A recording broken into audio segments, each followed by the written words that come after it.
The winds are fairly light. After the chilliest start, temperatures aren't going to quite reach as high as they have done in the past few days, but it will feel pleasant enough with those lighter winds. Showers, though, could turn quite heavy with a risk of hail and thunder across parts of Northern Ireland and western Scotland. But it's across the south and east where we see the heaviest rain develop through Wednesday evening. That will likely linger into Thursday morning. So there is a rain warning in force through rush hour on Thursday across many southern areas of England and parts of South Wales as well. So take a look at our website for more information on that. But looking ahead to the weekend, it looks like it will turn much drier and warmer across northern areas, with rain lingering across more southern areas. Have a good evening. Bye-bye.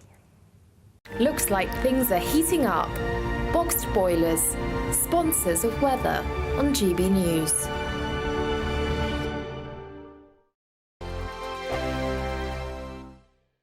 How would you land? Good luck. Tune in to Friday Night Live with me, Mark Dolan. GB News royalty with your perfect start to the weekend. Lucky us. Feisty and fearless guests. Well, I'm a normal person, so ask me. Honest opinions That raises more questions than a Gary Barlow tax return. and a few surprises along the way. Might be cold in this studio. That is Friday Night Live with me, Mark Dolan. 8 to 9 only on GB News, the People's Channel, Britain's news channel.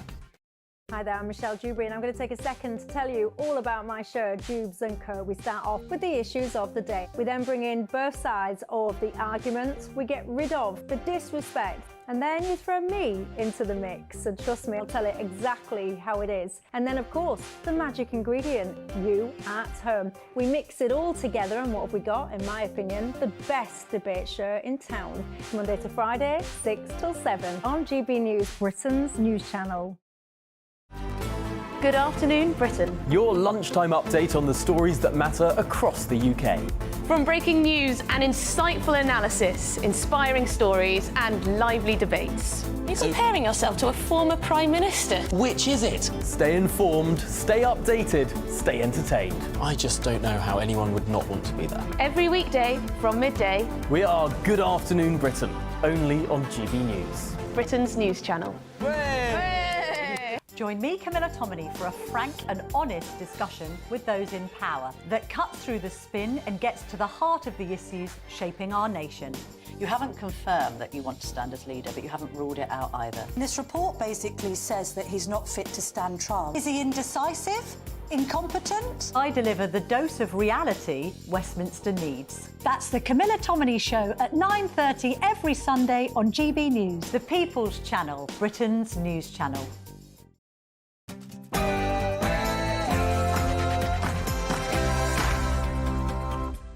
It's 9 p.m. I'm Patrick Christys. Tonight, the pressure internationally must be directed at these killers, at Hamas, not at Israel. David Lammy is accused of rewarding Hamas. Israel and America slam Labour, and it wasn't enough to satisfy the hard-left mob either. From the river to the sea, Palestine will be free, and we will not stop. Is Lammy a complete disaster? I have never known a campaign of such vitriol, such bullying. Sectarian politics is here. Jeremy Corbyn's Gaza gang are in the Commons. Plus, Rachel Reeves considers a fresh assault on pensioners. Are Labour waging war on Britain's elderly? And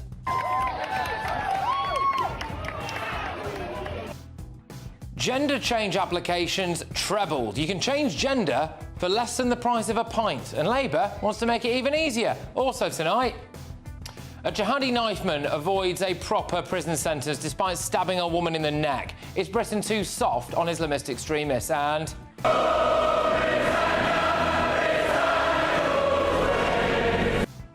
fresh criticism for our patriotic anthem. No wonder national pride is plummeting in Britain. Is diversity to blame? I'll have all of the front pages with my panel: broadcaster Esther Krakow, director of the Centre for Migration and Economic Prosperity, Stephen Wolfe, and political commentator Jonathan Liss. Oh, and what thought crime has this man been nicked for? I have a right to my job. I have a right to work here. He has a right. I have a right to be here. Get ready, Britain. Here we go.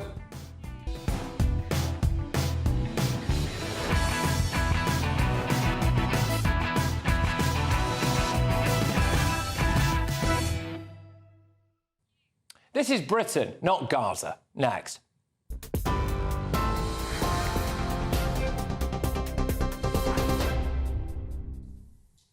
Thank you, Patrick. Your top story at 9 o'clock. A pregnant woman is amongst 12 people to have died while attempting to cross the English Channel. Dozens more were on board when a boat capsized near northern France, with some 50 rescued by the Coast Guard. It's believed 10 of 12 are female, including 6 minors, with most of them migrants from Eritrea. French prosecutors have opened an investigation, and Border and Security Minister Angela Eagle has said that the gangs facilitating the crossings must be stopped. These dangerous boat crossings are being facilitated for financial reward by smuggling gangs who don't care about the safety of the people that they are cramming onto boats, often over-cramming onto boats and causing these dangerous crossings. And it's that we've got to stop happening in the future. The Scottish Government is to make £500 million worth of cuts, according to its Finance Secretary. Shona Robison told MSPs that Scotland cannot ignore the severe financial challenges it faces. Former Prime Minister Boris Johnson has accused Keir Starmer of abandoning an ally as the government suspends some arms sales to Israel. Foreign Secretary David Lammy says the decision is based on a review which found there was a clear risk that weapons might be used in a serious violation of international humanitarian law. Mr Lammy says 30 out of some 350 licences will be suspended, stressing it's not an arms embargo. At least 51 people have died in a missile strike in Ukraine. More than 200 were wounded on Tuesday when a military institute in the central town of Poltava was hit by 2 Russian ballistic missiles. To the Tory leadership race now, and Tom Tugendhat has launched his campaign, setting out his vision for the future of the party and the nation. The Shadow Security Minister is one of 6 Tory MPs hoping to replace Rishi Sunak. He says he'll reset the party's relationship with the public while promising the return of honesty in politics. 5 children in Leicestershire have been arrested over the murder of an 80-year-old man. A boy and a girl, both 14, and 1 more boy plus 2 girls aged 12 have been arrested. The man, named in reports as Bimsen Kohli, was walking his dog when he was seriously assaulted by a group of young people on Sunday. Later, he died in hospital. And lastly, Sir Elton John has revealed he's been left with only limited vision after a severe eye infection. The 77-year-old shared on Instagram that he could only see through one eye and that healing will take some time. The Rocket Man singer thanked doctors and his family for the care that has lasted weeks. Those are your headlines right now. Back to Patrick. For the very latest GB News direct to your smartphone, sign up to News Alerts by scanning the QR code or go to gbnews.com/alerts.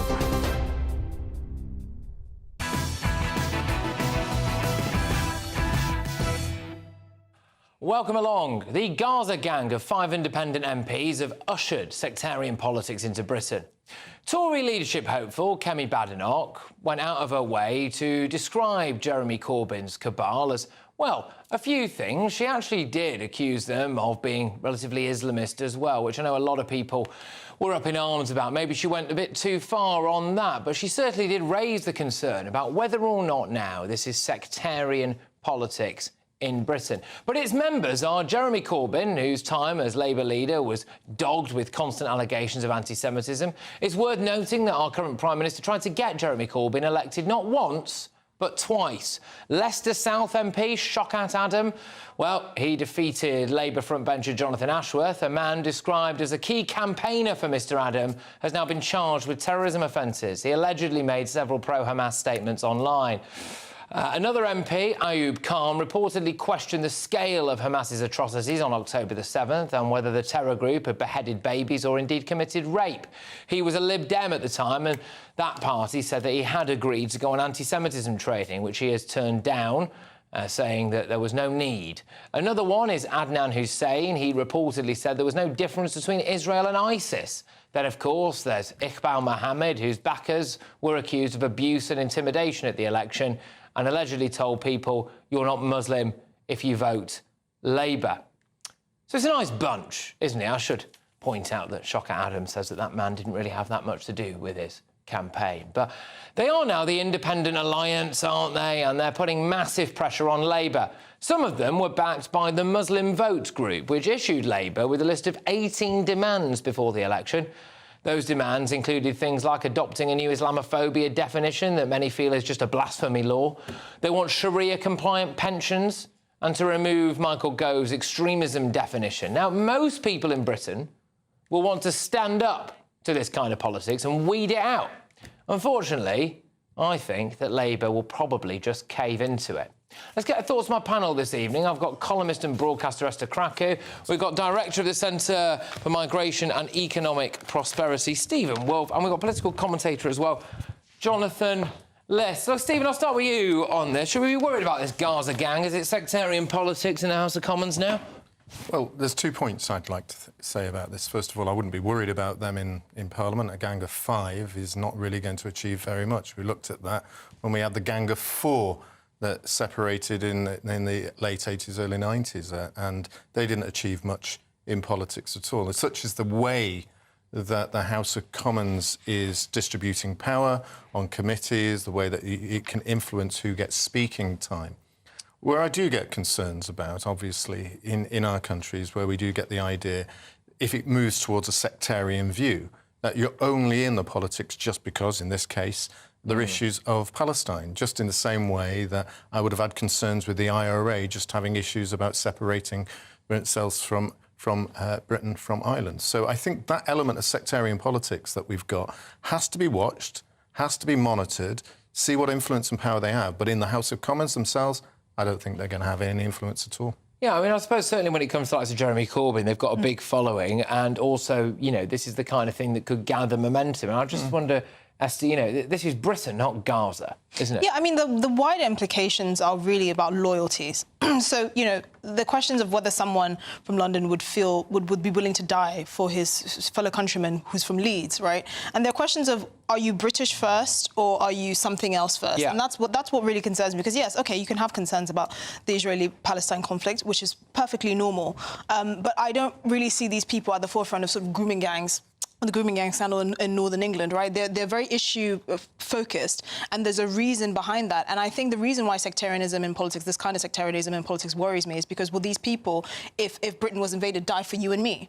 And the question doesn't seem to be yes, because they're only focused on this one issue, and they feel more affiliated with the people concerned in this issue than with actually Britain. And I think that has no role in British politics. Well, the local demographics there say it all, really, don't they? And I think this is one of the concerns that is but there are also bigger how much questions. Influence that's going to have on British policy. Why are there loads of people in this country that don't actually feel connected to Britain? I think there is a case to be made that actually integration and the case for feeling and being British and adopting British values haven't really been made, because communities have been allowed to... Not just with the Gang of 5, but I see it within the Labour Party, I see it within the Liberal Democrats, I see it across different spectrums, and younger people in particular who would not die for Britain if we needed to. OK, Jonathan, I'll put it to you that this is actually quite a big problem for Sir Keir Starmer, because, you know, it was a lazy trope, I thought, by Rishi Sunak to continuously go on about Jeremy Corbyn in the run-up to the last election. But actually, now you've got Corbyn, who's hopped into bed with some absolute Fruit Loops, some would say, some of them with very, very, very troubling views, actually.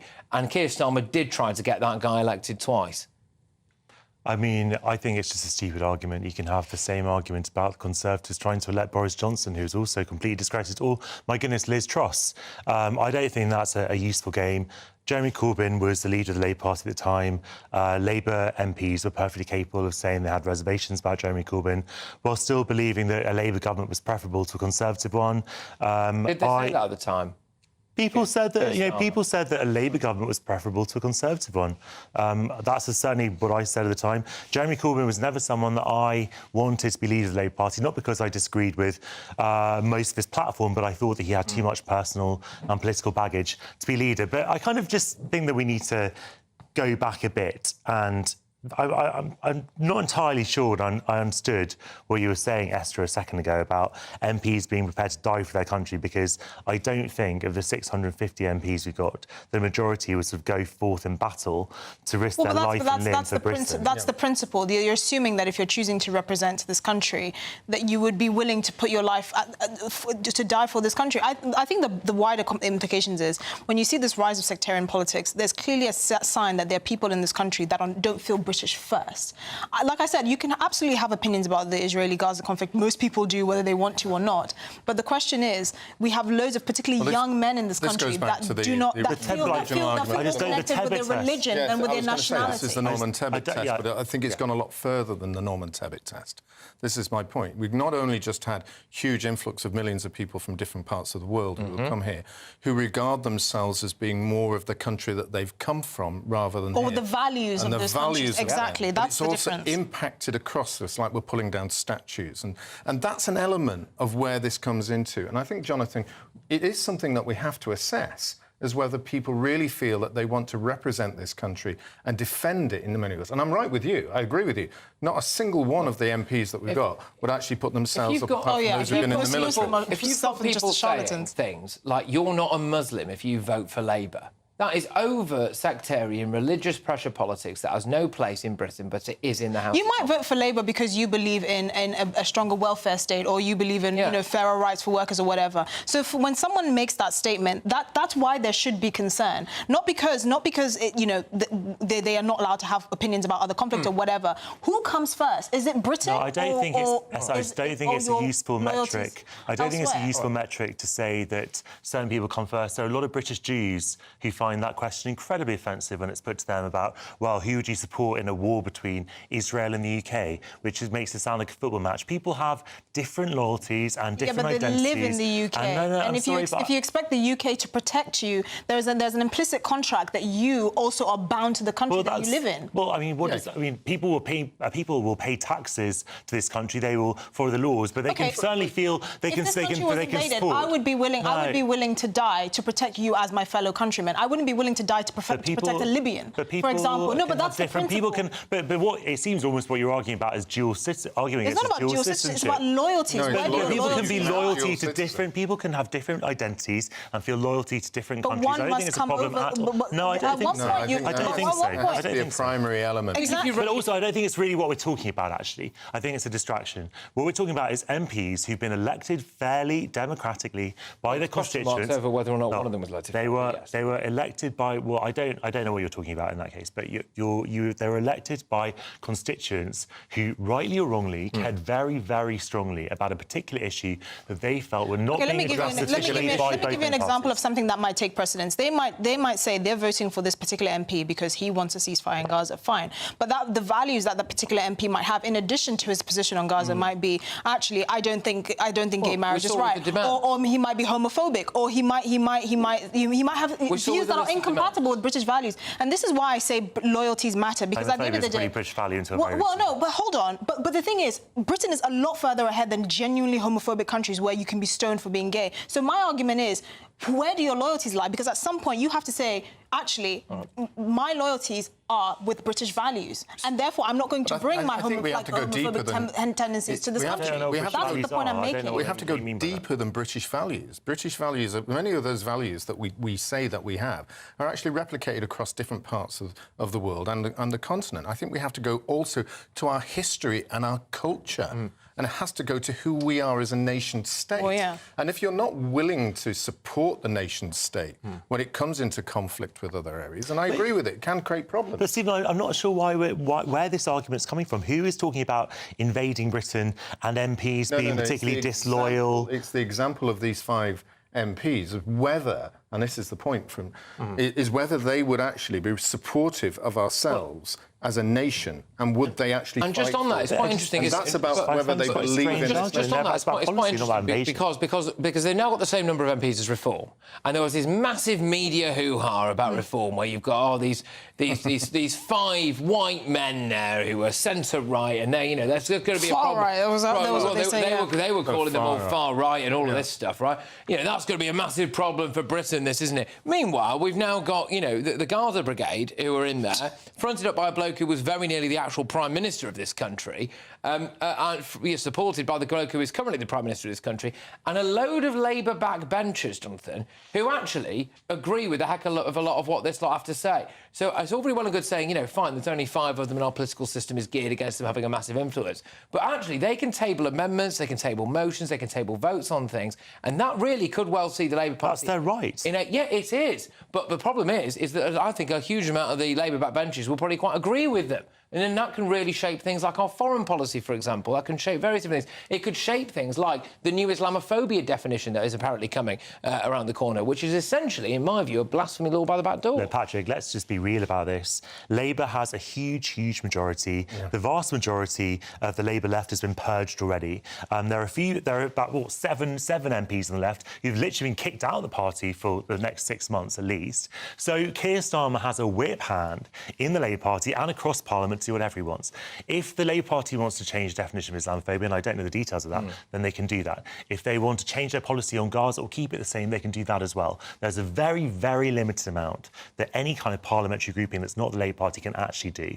And whether that's right or wrong, that's just the way it is. So I think that you're vastly overstating the influence of 5 MPs. Look, I don't like the fact that there are 5 Reform MPs, but I accept that they're elected legitimately and they'll have influence commensurate to their number in Parliament. You know, and the electorate will judge in 5 years how much they've done. I hope you're right. You're certainly much more optimistic about this cabal of 5 than I am and the influence they may well have, but we will have to wait and see, don't we? A lively start. Thank you very much. Still to come, a jihadi knifeman has been given an indefinite hospital order. That's despite stabbing a woman in the neck and another in the back during a violent pro-Palestine knife rampage.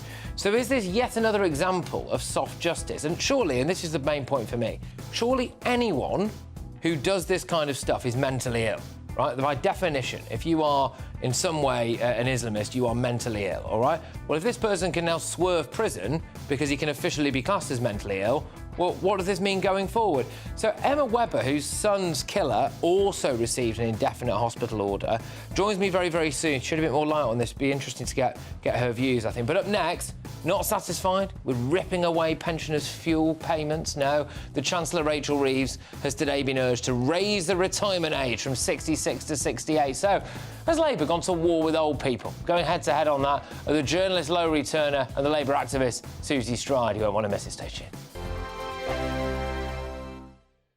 Sunday with Michael Portillo from 11, only on GB News.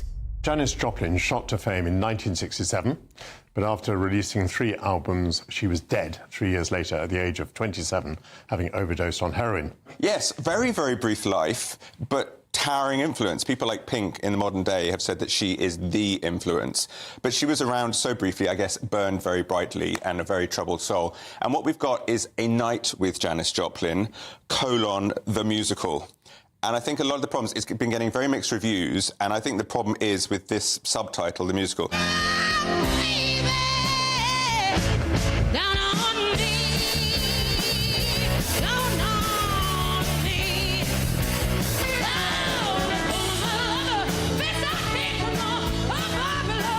That does it no justice at all. Really? It's staggering, stunning in an audience. So what we have is A Night with. It's as if she's in concert. She's sitting on the stage, she's swinging from a bottle, and she's singing and giving us little memories, thoughts on life. I think I see where you're going, because some critics have said it's a fantastic individual performance that sits in an empty vessel of a show. Yeah. And you're saying that that's because the expectations of what the show is have been wrong. Yes, I agree. And I do think that it's obviously a very loving show. There's very little reference to drugs. There's a bit of a throwaway comment. So we don't really look at the demons. What we do is we explore womanhood very powerfully, but also the blues. How long do we have to see this? This one it's on until September the 28th. It's on at the Peacock, which is just down by Aldwych in London. Quite a small auditorium, actually. No, it's a big auditorium. So the Peacock is it's a bit of a barn of a room. And again, I would say this show might be better in a slightly smaller venue, but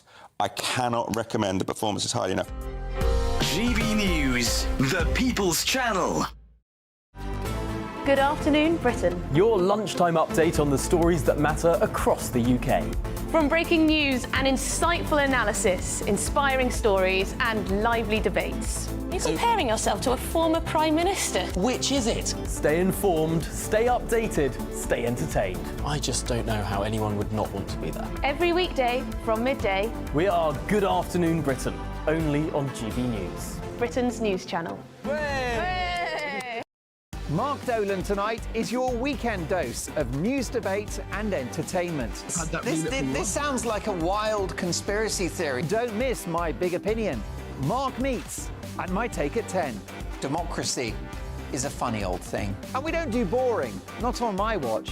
I just won't have it. Let's go and get another glass of that bubbly. You've earned it. That's Mark Dolan tonight, Saturday and Sunday, 9 to 11, only on GB News. The People's Channel, Britain's news channel. In the GB Newsroom, we bring you the news as it happens. With our team of dedicated journalists across the UK, we're ready to keep you up to date with what's happening every half an hour, every single day. Bulletins here on GB News. The People's Channel, Britain's news channel.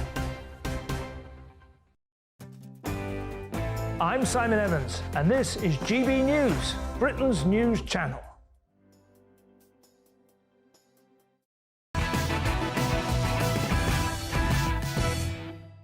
Welcome back to Patrick Christys tonight. And coming up, after a jihadi knife man was given an indefinite hospital order, is this yet another example of soft justice? What precedent does this set? But has Labour gone to war with older people? It's time now for the head-to-head. So, not content with ripping away their winter fuel payments, the Chancellor, Rachel Reeves, has today been urged to force workers to retire later to free up funding for other public services and, quote, reduce misery in Britain. Yep, that's right. A report published today by the London School of Economics has recommended raising the state pension age from 66 to 68, ahead of the government's first budget next month. Well, it comes after Angela Rayner refused to rule out scrapping the single-person discount for council tax. Now, this is important. Why? Well, because it would disproportionately affect the millions of pensioners that live alone. So they are the biggest demographic of people who will be affected by that. So tonight I am asking, has Labour gone to war with older people? Let me know your thoughts. Go to gbnews.com/your say. Tweet me at GB News and make sure you go and vote in our poll. But first, going head-to-head on this, are the journalist Lowry Turner and the Labour activist Susie Stride. Both of you, thank you very much. Great to have you on the show as ever. Lowry, I'll start with you. Has Labour gone to war with old people?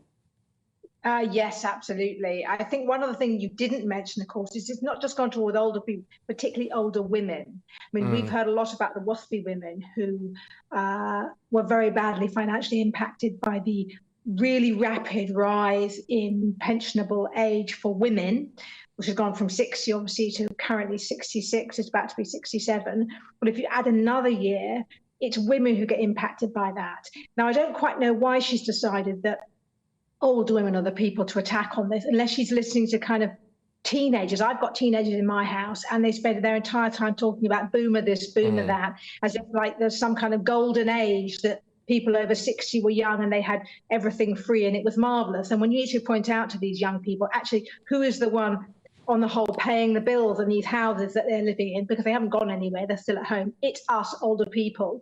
If you think about who's providing the childcare, it's older people. There are for many pensioners who are, and 1/3 of pensioner women rely only on the state pension.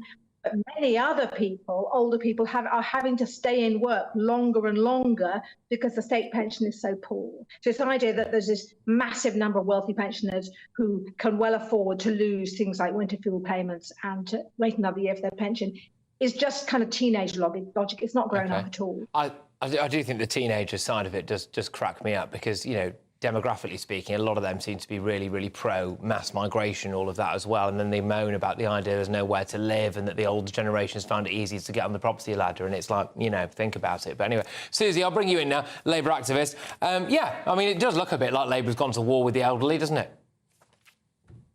I don't think so. I think you can see things in different ways. I think ultimately, in difficult economic times, you have to make difficult decisions. I think we have, you know, increased life expectancy, And actually, this is not a party political debate. The Conservatives were encouraging this, and we're not yet saying we're going to do it. It is a debate within the party. But when you look at lots of other countries have done this. I do agree with the other lady on debating today that I think you do need to treat women differently. So for me, that's a standard. I think experts have already said that, and research has said that for different reasons. I think ultimately people are living longer, and interestingly, there are lots of health benefits that experts are saying, because lots of people do retire, and actually it's always good for their health that they've retired. So with people living longer, which is effectively what is happening, that's the fact. People staying in work longer can mean purpose, can be good for, cognitive, mental, social, mental health, and all these things. Now, obviously, that does need to be balanced off.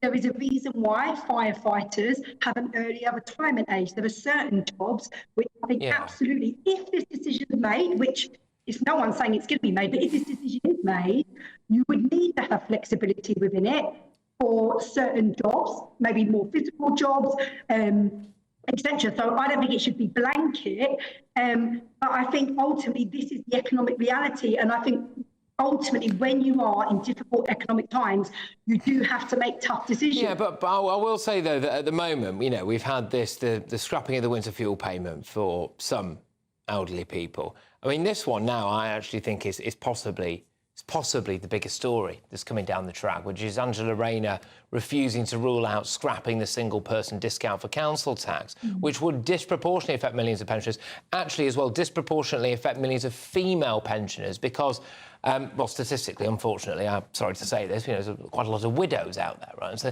they tend to be the ones who are living alone. And so if they're picking up the tab for that because we've got a poor economy, and then on top of that, then you get this going on with the retirement age going up, and again, it's the elderly who might have to wait for their pensions because we've got a poor economy. It does feel like it's all lowery being laid at the doormat of people who are now of a certain age where it's a bit too late for them to do anything about it. Yeah, and I don't support women being treated differently. I think that actually we should have equality.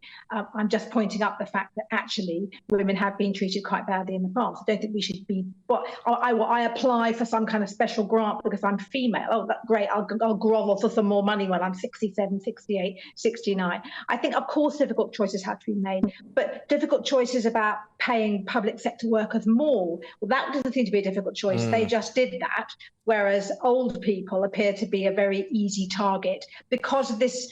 There's a narrative developed, which is the intergenerational divide. Young people, have no money, and old people have lots of money. Well, yes, there are pensioner millionaires, but there are so many more people who, when you're 60, 65, 70, 75, you're not in a position to work. I mean, I would say that we had some figures out recently talking about the growth in self-employment over 60. It's massively growing. Now, that's not because people fancy starting a business at 60, it's because nobody wants to employ you. You try and get a job as a man or a woman over 60, it's quite difficult. So you're either faced with very low paid work for years and years, waiting desperately for the pension, to which we've paid for. We have contributed. I do also think there's a big social stigma as well because, you are seeing younger people in positions of management, and actually I think instead of respecting our elders and the accumulated life wisdom that has come with that, there's actually, I think you were alluding to, dare I say it, Larry, with some of the teenagers maybe in your house, which is to cast that aside. You're out of touch, you don't understand it and all of that. But Susie, I'll bring you in on this. This is a point that Larry was alluding to there. So there are choices that Labour has made. They've made a choice to borrow £3.1 billion in July to go and pay the unions. We now currently have, I think it's £8 billion a year for unemployed or economically inactive migrants in the UK. We also now know that the illegal immigrant annually bill is in the billions of pounds, not just the, whatever it was, 50 or 60 odd million that they'd originally budgeted for it. So we're OK to pay for that, but we're not OK to pay for the elderly. That is a choice, isn't it, that Labour are making? I think there are choices to be made, but I think, things like the NHS is really important to elderly people, and we are going to massively invest in the NHS. And I also think to elderly people, it's important that my parents are in that category. It's really important to them that their grandchild has a teacher that's well paid, and that we're attracting teachers into the workforce, which hasn't been happening for the last 10 years under the Conservatives. These are important things. When we're saying we're just throwing out money, we're not throwing out money. We're saying teachers, we want you to be well paid. Nurses, we want you to be well paid. And actually, most of the grandparents I know actually do care about those things. So I don't think we're just doing things in a kind of silly, unwise way. And I do think lots of the decisions we are making, actually, elderly people, are for those things. Like I say, investing in the NHS, even things like bus services. When I ran for Parliament, one of the things that lots of elderly people used to say to me is loneliness is the biggest thing. This woman telling me that the bus didn't come. And that's, these small things that aren't small things are going to change the lives of elderly people. So I think you've got to see the bigger picture here, that we're not just taking things away. There's lots of things that we are doing that are going to improve the lives of elderly people. And the record of the Labour government is 1 million pensioners lifted out of poverty. The Tories didn't do that. That was us.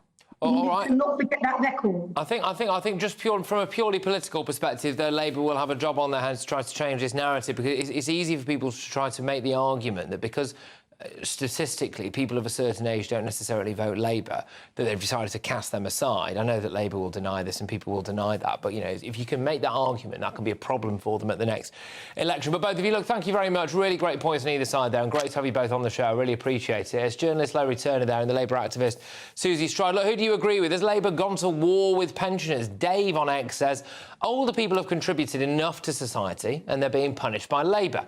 There are people who've never contributed anything, but they get handed everything from the state, and it's not fair. Alan on Your Say says, Labour are only attacking pensioners because they tend to vote Tory. They've got nothing to lose, so there you go. Gavin says, raising the pension age is actually an attack on younger people. They will have to work longer. It's a good point, that, Gavin. Your verdict is in. 97% of you think that Labour has gone to war with pensioners. 3% of you say they have not. I've got loads on tonight, actually, so it's a really big show, this. A record number of people applied to change their gender last year after the price of doing so dropped to less than the price of a pint. If you've got a fiver in your pocket, you can legally change gender, basically, which is, a bit mad. But with Labour promising to simplify the process even further, what are they going to do, knock it down to £2.50? Has Keir Starmer left vulnerable young people at the mercy of the trans lobby? Trans teacher Debbie Hayton isn't happy about it. She joins me live soon. But first, well, he stabbed 2 innocent women during a vicious pro-Palestine rampage, but a jihadi knifeman yesterday avoided prison, receiving an indefinite hospital order instead. Is there justice in Britain, and what kind of precedent does this set? Surely anyone with that ideology is mentally unwell. Emma Webber, whose son's killer also received an indefinite hospital order, joins me soon. Stay tuned. Hello, good evening. Welcome to your latest GB News weather update brought to you from the Met Office. Through tonight, there will be a few showers, but for many of us, clear skies, and it will turn quite chilly across northern areas. But through the rest of this evening, a weather front still to push south and eastwards through parts of Scotland, Northern Ireland, into areas of northern England and Wales. So cloudier skies will start to develop here through this evening. A risk of some showers across northwestern England, Wales and the southwest. The showers, though, moving away from the south and east. So it will turn drier for many of us overnight tonight, but still a few showers lingering on across parts of western Scotland in particular. But clearer skies inland will allow temperatures to fall away to 2 or 3 degrees in rural Scotland. A fresher night than last night as well across southern areas of England too. But despite the chilly start, it will be a bright start for northern and western areas of Scotland, particularly across the Highlands and the Islands. In the west, in the east, though, a risk of showers as well as in the southwest. Some of these showers could turn quite heavy, particularly across Northern Ireland throughout the middle part of Wednesday. There's a risk of a few showers across central areas of England too, but still some sunny spells around, and Wednesday will be a day of sunshine and showers generally across the UK. In any sunshine, it won't feel too bad. The winds are fairly light. After the chillier start, temperatures aren't going to quite reach as high as they have done in the past few days, but it will feel pleasant enough with those lighter winds. Showers, though, could turn quite heavy with a risk of hail and thunder across across parts of Northern Ireland and Western Scotland. But it's across the south and east where we see the heaviest rain develop through Wednesday evening. That will likely linger into Thursday morning. So there is a rain warning in force through rush hour on Thursday across many southern areas of England and parts of South Wales as well. So take a look at our website for more information on that. But looking ahead to the weekend, it looks like it will turn much drier and warmer across northern areas, with rain lingering across more southern areas. Have a good evening. Bye-bye.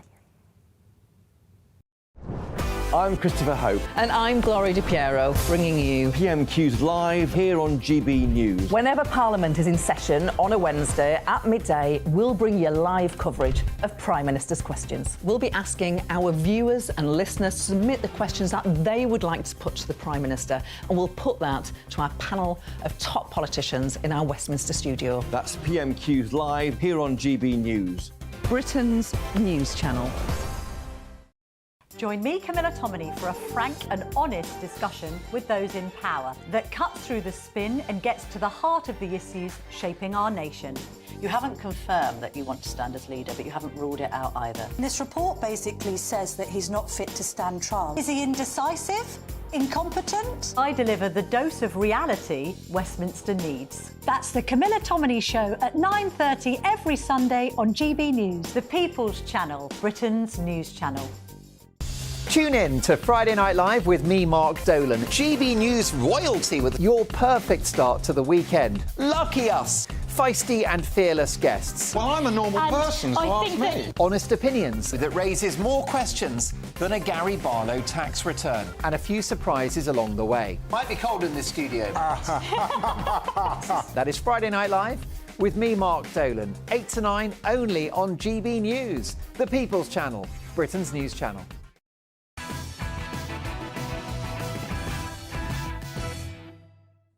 Welcome back to Patrick Christys Tonight. Coming up, will Keir Starmer sacrifice thousands of vulnerable young children to the trans lobby? But first, a jihadi knifeman who went on a near-deadly rampage has been given an indefinite hospital order after he was found guilty of attempted murder and wounding following a trial last year. Munawar Hussain stabbed the manager of Burnley's town centre Marks and Spencer branch in the neck before chasing her through the shop. He stabbed another customer as well. This was back in 2020. Police later found a note written in Urdu which suggested that Hussain believed that M&S was funding Israel and its war on Gaza. He then also later pleaded guilty to a further attempted murder charge. He attacked a male nurse at a secure unit he was being held at. Now, he believed that the nurse had converted from Islam to Christianity. He thought that was wrong. He called him a pig and tried to stab him to death with a knife. But following a diagnosis of schizophrenia, psychosis, and, can I just say, this is the bit that I really don't understand, evidence of a paranoid, delusional belief around religion, which is surely Islamism, isn't it? Islamist terrorism. Anyway, the judge sentenced Hussain to an indefinite hospital order, so he's not doing any prison time. Well, I'm joined now by Emma Webber, whose son Barnaby was sadly killed alongside two others by Valdo Calacane. He received an indefinite hospital order for his crimes. That was in Nottingham, in the case that I'm sure every single person sadly remembers. Emma, thank you very much for joining us tonight. Look, can you shed a bit of light on what indefinite hospital orders mean for you? Because for me, if someone goes out and commits a crime like this, by definition, they are mentally unwell, all right? But that doesn't mean that they shouldn't go to prison. Yeah, absolutely. I'm no expert in the law, in medicine, or in the criminal justice system, but I'm fast learning that there are some major flaws within all of those that unfortunately have culminated in the loss of my son and Grace and Ian. But yes, the hospital order is just that. It's sending somebody as a patient to a hospital for treatment. There's no element of that which is penal, which is a punishment. So Calacane has manipulated and managed to use his mental illness, which we have never disputed that he does have mental illness. You're quite right, Patrick. Who would do something like this in their right mind? Nobody would, right?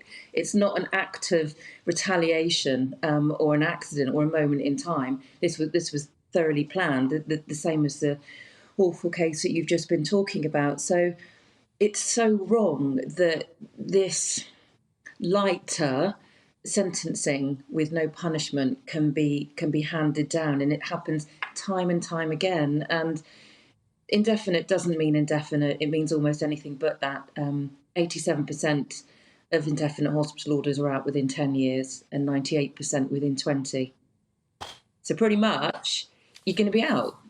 Yeah. Sorry, not too much. No, but you know, it's a good point to kind of jump in on, really, because that's the other thing, isn't it? Which is that, like, actually, conceivably, when people decide that these people are better, that they can be released. And, you know, for me, it's the precedent that this sets, right? So if you commit one of the kind of most heinous, barbaric actions, like, you know, what we saw in Nottingham there, and what we very nearly saw in Marks and Spencer, no one died, fortunately. But you can find a doctor to say you're mental, and then that can be used in court, and then you find yourself in a hospital and not a prison. And this just seems to be happening more and more now. Yeah. I think, as you alluded to, our case is sadly still very high profile in the public. But I guess the upside of that is that all of the misleading information, all of the failures have been brought to the fore, and we're continuing to challenge all of them, which is why we'll end up with a public inquiry, and that's already been confirmed. And we need to ensure it's a statutory judge-led one, so that people that gave evidence which led to this outcome are held to account. We know for a fact Clarkson is in his secure unit. He is in the high secure unit. I was shocked when I read the piece about this gentleman you were talking about today. He was actually put in a medium secure unit when he then went on to attack the nurse. I mean, it's just horrific to even think about.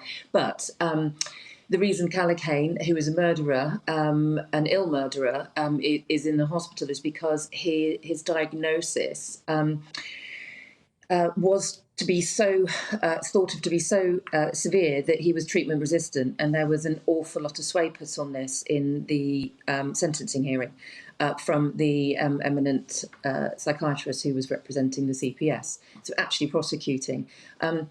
We now have found out, following the CQC investigation and actually admissions from the Clarkson family themselves and their expose on Panorama, that he wasn't treatment resistant, which would infer that it didn't work, so he had to go to a hospital. He was actually resisting taking his treatment. We now know, thanks to his brother, who so kindly said at the end of Panorama, he's got his brother back now because he's responding to treatment, and he's actually responding to the treatment that he has been prescribed all along. This isn't the next level up that was put in front of the judge. So, yes, I guess Justice Lord Turner had no choice but to do this, but it's utterly wrong and it has to be looked at. And if it's the last thing I do on this earth, is I will stop it happening again if there's any way I can. And if we can overturn justice and get accountability for Clarkson and those who did so wrong, then we will.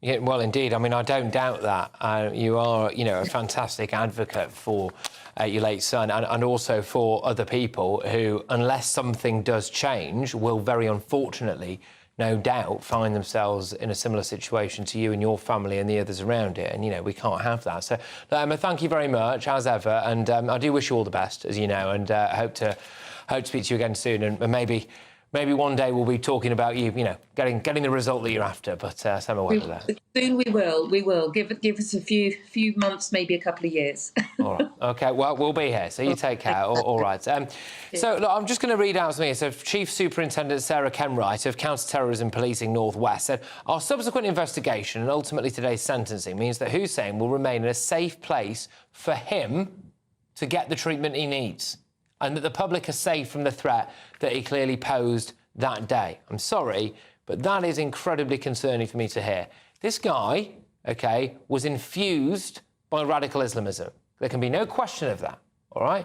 He then acted on that not once, not twice, but 3 times, OK? 3 times. That is a mental illness. Being an Islamist is a mental illness in itself, all right? So if anyone now decides that they're an Islamist, can they be done and sent to a hospital as opposed to going to prison? I find it unbelievably concerning that this is where we are in modern Britain. But coming up, Israel and America have accused David Lammy of rewarding Hamas by banning arms sales to the country. I'm going to have a look at David Lammy's record, actually, and pose the question whether or not he's a complete disaster. I'll tackle that at 10. Plus, what was this Christian man arrested for protesting against? I have a right to my job. I have a right to work here. He has a right. I have a right to be here. But next, gender change applications are trebled. You can now change gender for less than the price of a pint. And Labour, remarkably, want to make that easier. Are they going to put vulnerable kids at risk? Transgender teacher and journalist Debbie Hayton thinks this shows we are in the midst of a dangerous fad. And they're live next.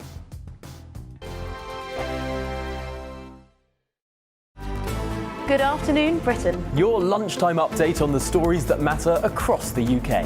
From breaking news and insightful analysis, inspiring stories and lively debates. You're comparing yourself to a former Prime Minister. Which is it? Stay informed, stay updated, stay entertained. I just don't know how anyone would not want to be there. Every weekday from midday. We are Good Afternoon Britain, only on GB News. Britain's news channel.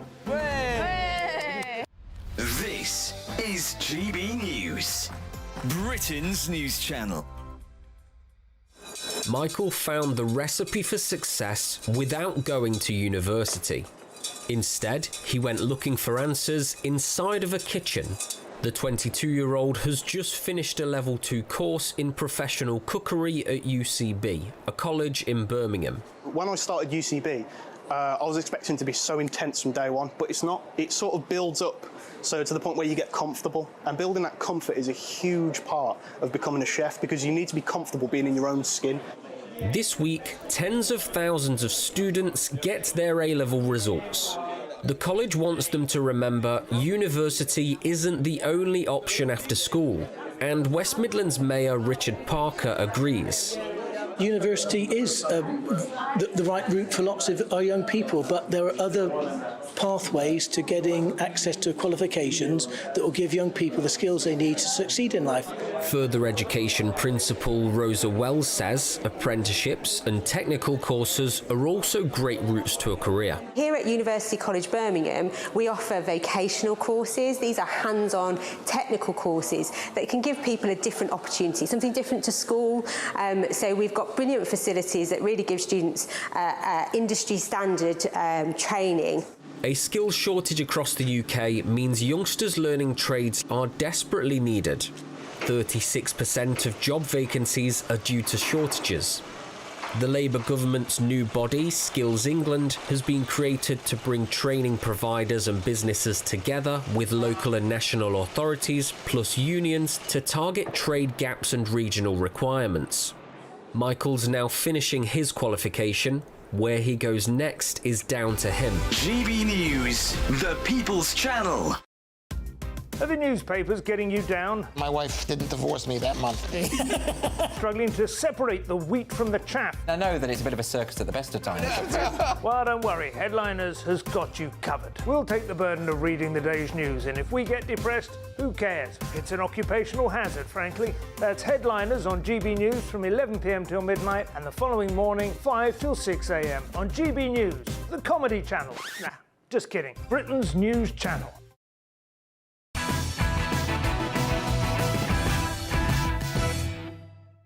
Welcome back. A record number of people applied to legally change their gender last year. Now Labour is preparing to make the process even simpler. So 86% of the 1,397 applications were approved by the Gender Recognition Panel, made up of doctors and lawyers. The figure has trebled since 2020 to 2021, driven, unsurprisingly, by millennials and Gen Z.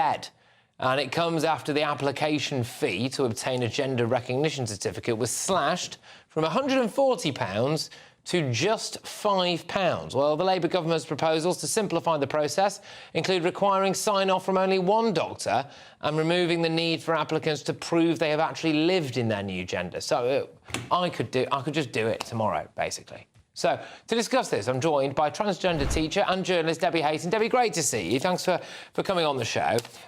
Is there a risk here now that we actually push children in this direction in a way that we were maybe hoping we'd moved against? Well, talking about young people in particular, people under 25, it's not a risk, it's actually happening. Of those applications you talked about, almost 200 were from people under the age of 25. Yeah, indeed. So, OK, where's this coming from? OK, so was it the case, do you think, that for generations there were millions of people who were genuinely walking around really wrestling with the idea that they had been born into the wrong body and all of this stuff? Or is this something that maybe children are learning or being pushed in a particular direction or digesting through TV or film? I don't know. What's going on? Well, there's something very strange going on, and it's not always the same thing. Whereas in the past, the people who transitioned and applied for GRCs were typically middle-aged men in their 40s, not the group of youngsters and particularly girls that we're seeing now. But there seems to be an absolute lack of professional curiosity among doctors and people signing these reports off as to why this is going on. And it seems to me that it's a completely different effect happening in youngsters. But it just seems to be, oh, these people think they're born in the wrong body. Sign off a diagnosis of gender dysphoria, and as I wrote this morning, Bob's your aunt. Bob's your aunt, yeah, very, very well put. And look, I know this anecdotally from speaking to friends of mine, etc., who are women who went through girls' schools and that kind of thing. And unfortunately, things were quite common then. Things like aspects of self-harm or eating disorders, and they were often dealt with or told, these are wrong and there was some kind of help provided. I wonder if, especially when it comes to young girls now, the trans thing is a bit of a fad, but it's not being pushed back on for fear of people saying you're a transphobe if you do that. It's almost actually been reinforced. Well, yes, it's an identity that young people cling to. Whereas in the past, identifying as a transsexual, there was a degree of social stigma came with that. To actually do that was risking your livelihood at times. Whereas now it seems to be something that's celebrated. And if you haven't got an identity, then have a trans identity. I just wonder exactly what is going on here. And the fact that people can then apply for a gender recognition certificate, and please, Patrick, ignore what's said about it being hard, difficult, dehumanising. Try applying for means-tested benefits, then you might come across a difficult process that is potentially dehumanising. But this is straightforward. This is putting together a series of documents, including 2 medical reports, which can be, you can go to private providers and pay the fee, and they'll provide those reports. And that goes off to a panel. And then with that, you can then change your birth certificate and change the past effectively. Now, I just don't see why people think they need to do that in these days. This is the irony that I've not got a GRC. I just don't see why I need one. But if I was trying to overrule the perceptions of others and force myself into spaces where I wasn't wanted, then suddenly that GRC takes on a lot of importance. Yeah. It almost becomes a trump card because you can overrule other people's objections with it. But aside from that, I just don't see why people need one. No, Debbie, look, they're absolutely fascinating. Concerning, clearly, but fascinating. And this problem is not going away anytime soon.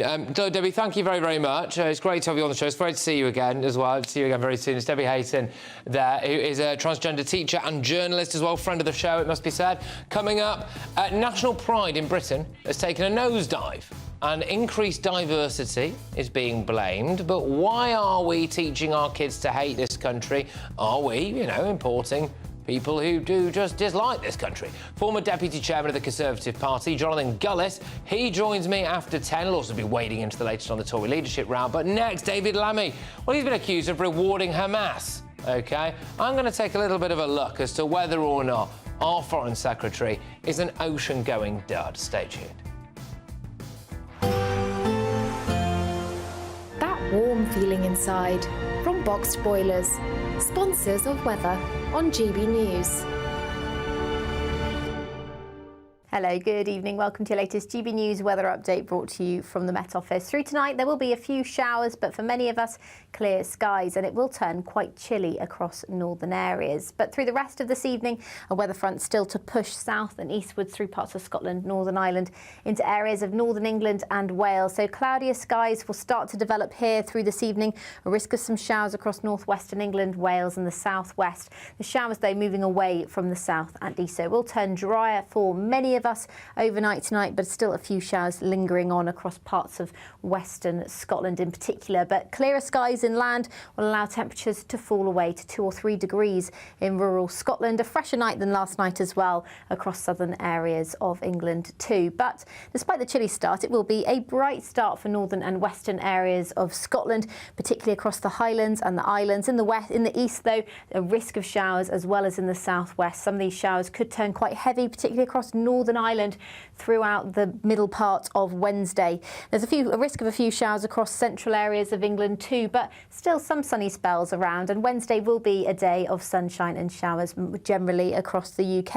In any sunshine, it won't feel too bad. The winds are fairly light. After the chillier start, temperatures aren't going to quite reach as high as they have done in the past few days, but it will feel pleasant enough with those lighter winds. Showers, though, could turn quite heavy with a risk of hail and thunder across parts of Northern Ireland and western Scotland. But it's across the south and east where we see the heaviest rain develop through Wednesday evening. That will likely linger into Thursday morning. So there is a rain warning in force through rush hour on Thursday across many southern areas of England and parts of South Wales as well. So take a look at our website for more information on that. But looking ahead to the weekend, it looks like it will turn much drier and warmer across northern areas, with rain lingering across more southern areas. Have a good evening. Bye-bye. Looks like things are heating up. Boxed boilers, sponsors of weather on GB News.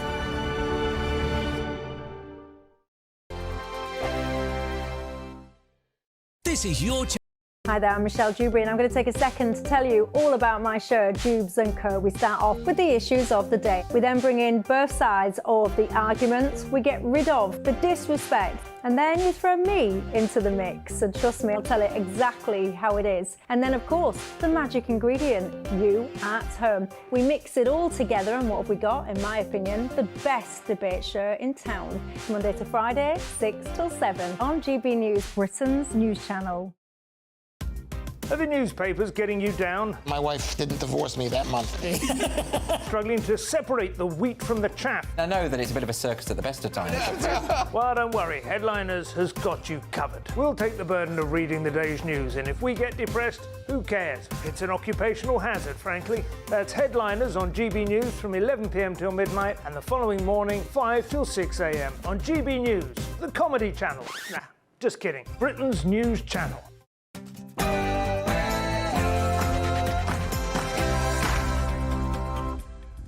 It's 10 p.m. I'm Patrick Christys. Tonight, the pressure internationally must be directed at these killers, at Hamas, not at Israel. David Lammy is accused of helping Hamas. From the river to the sea, Palestine will be free, and we will not stop. Is our hapless Foreign Secretary a dangerous disaster for Britain? Also tonight, 12 migrants tragically died trying to cross the Channel. Are the charities in Calais to blame for this? And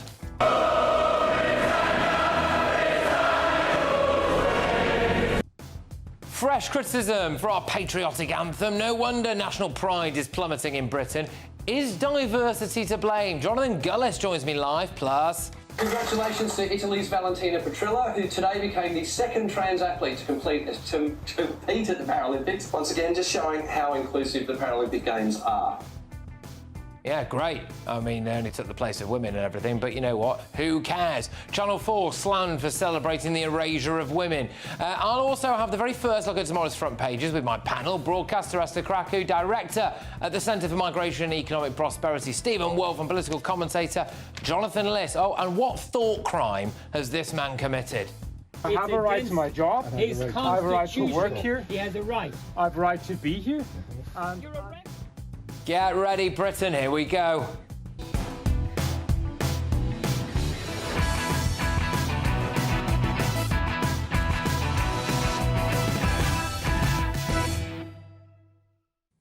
Is David Lammy the most incompetent Foreign Secretary we've ever had? Next.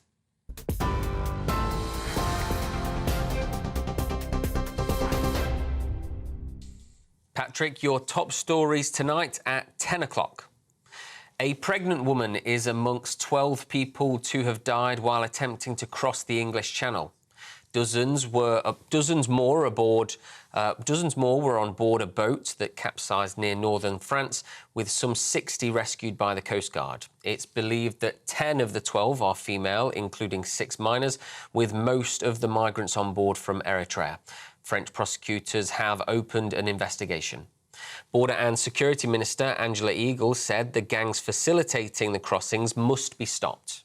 These dangerous boat crossings are being facilitated for financial reward by smuggling gangs who don't care about the safety of the people that they are cramming onto boats, often over-cramming onto boats and causing these dangerous crossings, and it's that we've got to stop happening in the future.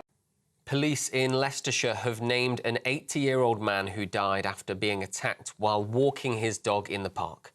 A post-mortem examination found Bim Coley died of a neck injury in hospital on Sunday. A murder investigation has since been launched and 5 children, a boy and a girl aged 14, plus another boy and 2 girls aged 12, were arrested on suspicion of murder. Police say the 14-year-old boy remains in custody. The other 4 have been released with no further action.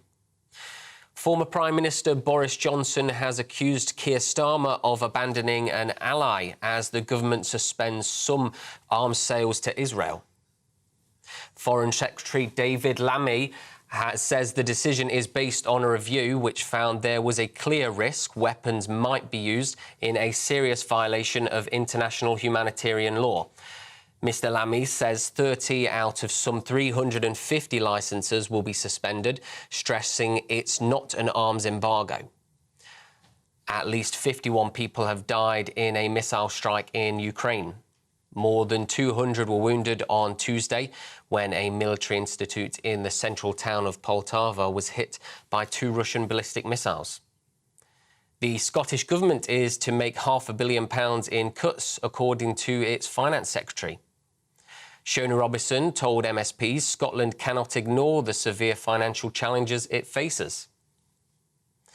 To the Tory leadership race now, and Tom Tugendhat has launched his campaign, setting out his vision for the future of the party and the nation. The Shadow Security Minister is one of 6 Tory MPs hoping to replace Rishi Sunak. He says he'll reset the party's relationship with the public while promising the return of honesty to politics. And lastly tonight, Sir Elton John has revealed he's been left with only limited vision after a severe eye infection. The 77-year-old shared on Instagram that he could only see through one eye and that healing will take some time. The Rocketman singer thanked doctors and his family for care that lasted weeks. Those are your latest GB News headlines at 10 o'clock. We'll be back in 1 hour. For the very latest GB News direct to your smartphone, sign up to News Alerts by scanning the QR code or go to gbnews.com/alerts.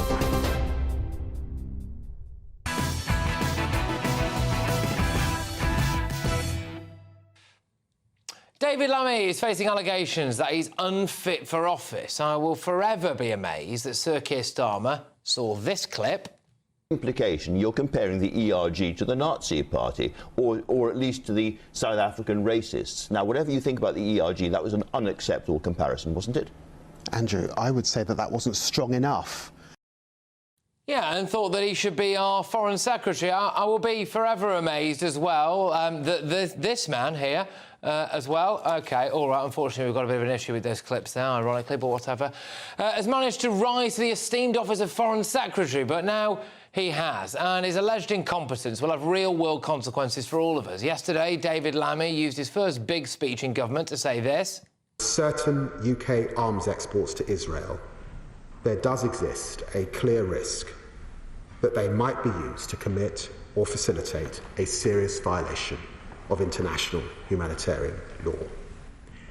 I have informed my Right Honourable friend, the Business and Trade Secretary, and he is therefore today announcing the suspension of around 30 from a total of approximately 350. These include equipment that we assess is for use in the current conflict in Gaza. Yeah, that was on the day that Israeli families were laying the bodies of Hamas's hostages to rest. Shocking timing, isn't it?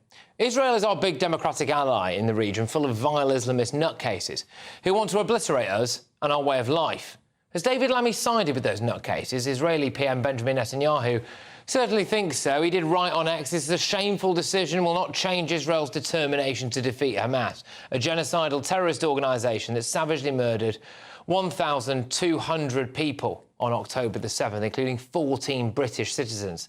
Hamas is holding over 100 hostages, including 5 British citizens. Instead of standing with Israel, a fellow democracy defending itself against barbarism, Britain's misguided decision will only embolden Hamas." Well, who's our other biggest ally? Well, it's the Americans, isn't it? How do they feel? Well, they say that Lammy lied to them. He assured them he wouldn't do this. He hasn't even managed to appease the far left, though, has he? Labour MP Zahra al-Sultan is still calling for a full arms embargo. He'll never appease that lot. The only people Mr Lammy is pleased are Hamas, and he's delivered a disaster class in how to be a rubbish politician. But we all know why he and Starmer did this, don't we? Labour lost a lot of the Muslim vote at the last election, and they'll keep doing things like this to try to appease them. I think it does beg the question, who is really running Britain? Let's get thoughts from my panel this evening. Got columnist and broadcaster Esther Krakow, Director of the Centre for Migration and Economic Prosperity, Stephen Wolfe, and the political commentator, Jonathan Liss. Stephen, yeah, I'll start with you again on this. You know, David Lammy here, is he dangerously incompetent, do you think?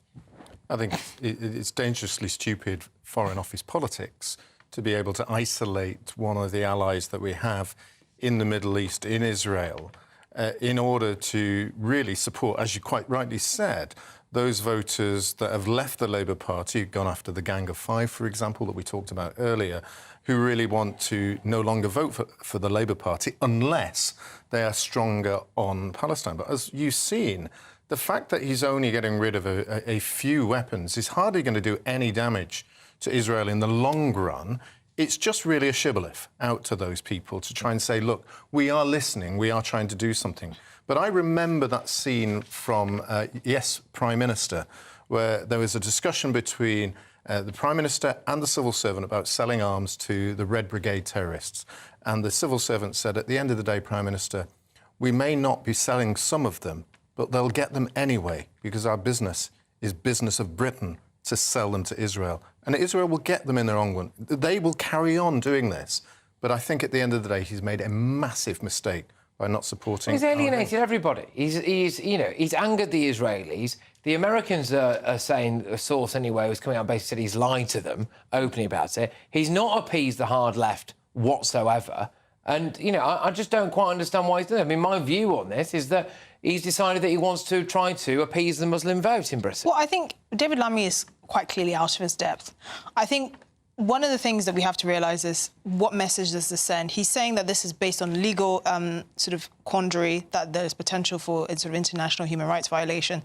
But that doesn't really add up, because even if the question is that there is the potential, it hasn't been proven. So it's kind of like innocent until proven guilty. And also, since 2021, Britain has sent over £17 billion worth of arms to countries with proven human rights records abuses, like Saudi Arabia, like Egypt, like Qatar, like Bahrain, like Turkey. So there's an inconsistency in our foreign policy which clearly makes this decision look political rather than legal. And then if it is political, who has he helped? No one in Britain is happy. None of his allies or backbenchers are going to be happy, because he's not calling for a complete ceasefire. This is only emboldening Hamas, who are happy. But this isn't it. He's not saying we're not going to sell you arms unless you call for a ceasefire. His excuse, because I'm being very forensic about this, what he has said is this is because of the potential for international human rights violations. That's fine, but then we're going to look at this quite forensically. If that is the case, why are we still selling arms to the likes of the Saudis, who...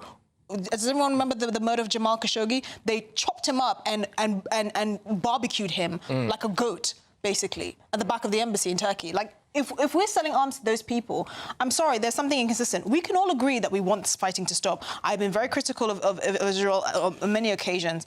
Yeah. But we can also agree that Hamas cannot be part of the equation moving forward. But it's also on top of that as well. And this is just emboldening them. Israel is basically our only ally in that region. We have now a shared enemy, and David Lammy has just made that enemy very happy. It's not our only not our only ally in the region. We're allies with many countries in the region. Jordan, look, a lot of those countries I don't think we should be allied with. I actually think that we should have had an arms embargo against Saudi Arabia. Look, Lammy said, and I don't understand this vendetta against David Lammy. We've had, in the last few years, Dominic Raab and Liz Truss among our foreign secretaries. I'm very happy with David Lammy in that company. But Dominic Raab, just to push back on that slightly, stopped a civil servant signing off Gibraltar to the Spanish without a shot being fired. So actually, I'm quite happy we did have Dominic Raab. Dominic Raab, well, we don't need to argue about Dominic Raab. I think most people think we can agree he was far more competent than Liz Truss. That's. I think we can agree. I think we can certainly agree on that point.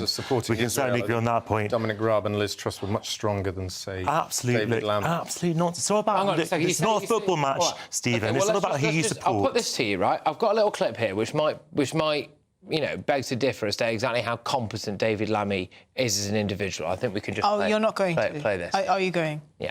Who acceded to the English throne at the age of 9 on the death of his father Henry VIII in 1547? Henry VII. Edward VI. Why Jonathan? are you like this? What? Is he fit to be our foreign secretary? What, because he didn't get a question about a mastermind? Come on.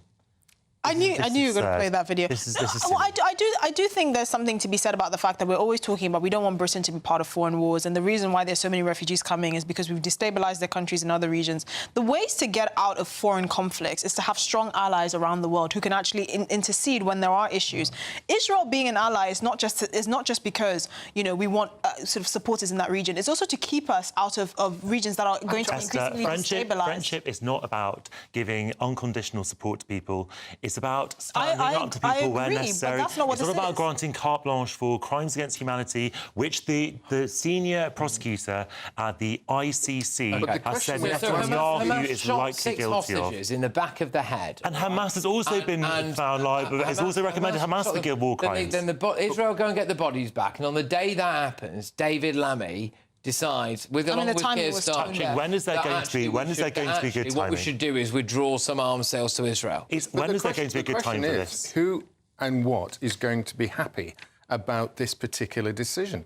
Is David Lammy happy about him getting criticised from one side of his party, who is saying he's not gone far enough, to those allies of ours in the United States and Israel who are saying it's the wrong thing to do? And then the metrics, as you say, is that Hamas are going to look as though that they've managed to succeed in persuading other countries to damage the relationships with Israel. I'm sorry, but I kind of feel like I'm in a parallel universe. It's not about Hamas. It's about, does Britain believe in international law? It should be about yes Hamas, or no? though. Does Britain think that war crimes are good or bad? I hope the answer to that would be that Britain would think war crimes are bad. And if our own foreign office and the officials in the foreign office and the experts around they also think Hamas are committing war crimes. That's right, and we're not arming them either, Patrick. If the people in the foreign office are sort of confident or suspicious that some British arms exports are being used in the service of war crimes, it is actually legally incumbent upon the UK government to suspend those arms. Now, this is a fraction of the total number of arms that the UK is sending to Israel anyway. Fraction. And how are they deciding which particular arms are causing these so-called infractions of international law? They're parts of equipment. I think it should be a blanket. Look, this is not a left-wing position. Well, the nuts and bolts. That well-known communist, pro-Palestine activist Margaret Thatcher instituted an arms export, an arms embargo on Israel in the late 1980s, which lasted for 5 years. That other well-known communist and pro-Palestine activist, Tony Blair, did something similar in the early 2000s. Bomb the Middle East, early dodgy 2000s. information. I mean, yeah, all right. I wouldn't necessarily bring him into this. Before he gave the IRA letters of come. Okay, well, I'm not defending Tony Blair or Margaret Thatcher. I'm saying that there is something right on that. Is it going to achieve anything at all? I think that's my issue. I think it's not going to achieve anything. And the thing is, I think you seem to be under the impression that we don't want to enter into this conflict or any of that. I have been very critical, but also you have to be fair. If you are assuming that there are human rights violations happening, you need to actually confirm that, because we know that the UK has been exporting arms to countries with verified human rights abuse records, and we haven't banned. We haven't. No, hold on. But the thing. But that's the point. We still are. If you're going to make that case, you have to make. You have to verify. That's the thing. I've often made the case, and I've been very critical, particularly of Benjamin Netanyahu, who I think is probably the most shameless man walking on the planet. But that is not how you conduct foreign affairs. Israel and the UK will exist far longer than after we kick out Keir Starmer and his government out of power. And you're going to have to ask the question, what is this going to do to our long-term relationship with one of our allies in the region? Because we either have allies or we go into regions that are destabilised at our own cost. That's the reality. Israel is now going to look at the government in the UK and all the issues that we've seen about anti-Semitism in the streets, the way that we'd sack business, and they're going to look at the country and saying we're now becoming anti-Israeli and I'm sorry, Stephen, come on. And that might push them closer to the Chinese, I'm asking yourself to put yourself in their shoes, and what are they going to be saying to their people? What would their people do? And I'm not saying that all Israelis are generic, that they're all the same. We know that there's disputes going on in the streets of Israel as well. They literally want Netanyahu out. The Israeli government is not the same as Israel, and Israel is not the same as Judaism, and Judaism is not the same as British Jews. They did win an election again. What I find so awful about this debate is how, and I thought it was completely outrageous, by the way, and I'm speaking as a British Jew, by the way, the chief rabbi today and the British Board of Deputies of Jews are coming out with statements that almost seem to be mouthpieces for the Israeli government, saying it's completely horrendous. They are there to speak on behalf of British Jews, and by the way, they don't speak on behalf of a lot of British Jews, but that's a separate issue. They are not there to intervene in matters of foreign policy, and I think it's so dangerous to conflate Israel and Judaism. They are not the same thing. We would not accept an anti-Israel protest outside a synagogue. That would be completely anti-Semitic. It therefore follows that we need to separate this out, and that Jewish people, that the Jewish leaders should not make statements. Sorry, hang on a minute. We have had anti-Israel protests. And that's completely outrageous to have them outside synagogues. You have anti-Israel protests outside the Israeli embassy. Outside a cinema showing Jewish films. Right, and that's completely wrong. That's completely wrong. We have seen tidal wave of anti-Semitism. Who does this please, this decision that David Lamb made? The anti-Semites? No, it doesn't please the anti-Semites. It will please people who don't think that Britain should be supporting and facilitating war crimes. And Hamas. No. Well, I'm just saying that's not an allegation you should throw around unless you verify it. I completely get your perspective, but we need to. You can't. That those who are supporting this policy are going to see towards those who are supporting Hamas, and I think that's the difficulty. You're not being able to understand that they will see this as a victory. Even though you might see it as a nice step forward to what you want to achieve. All right, guys. Well, look, we've overrun there, but I think we could reason. Now, look, coming up, I'll have all of tomorrow's newspaper front pages. And first, though, national pride in Britain's history has apparently plummeted over the past decade. Is it any wonder, though, when BBC Proms presenter Katie Durham slammed the iconic British song as problematic?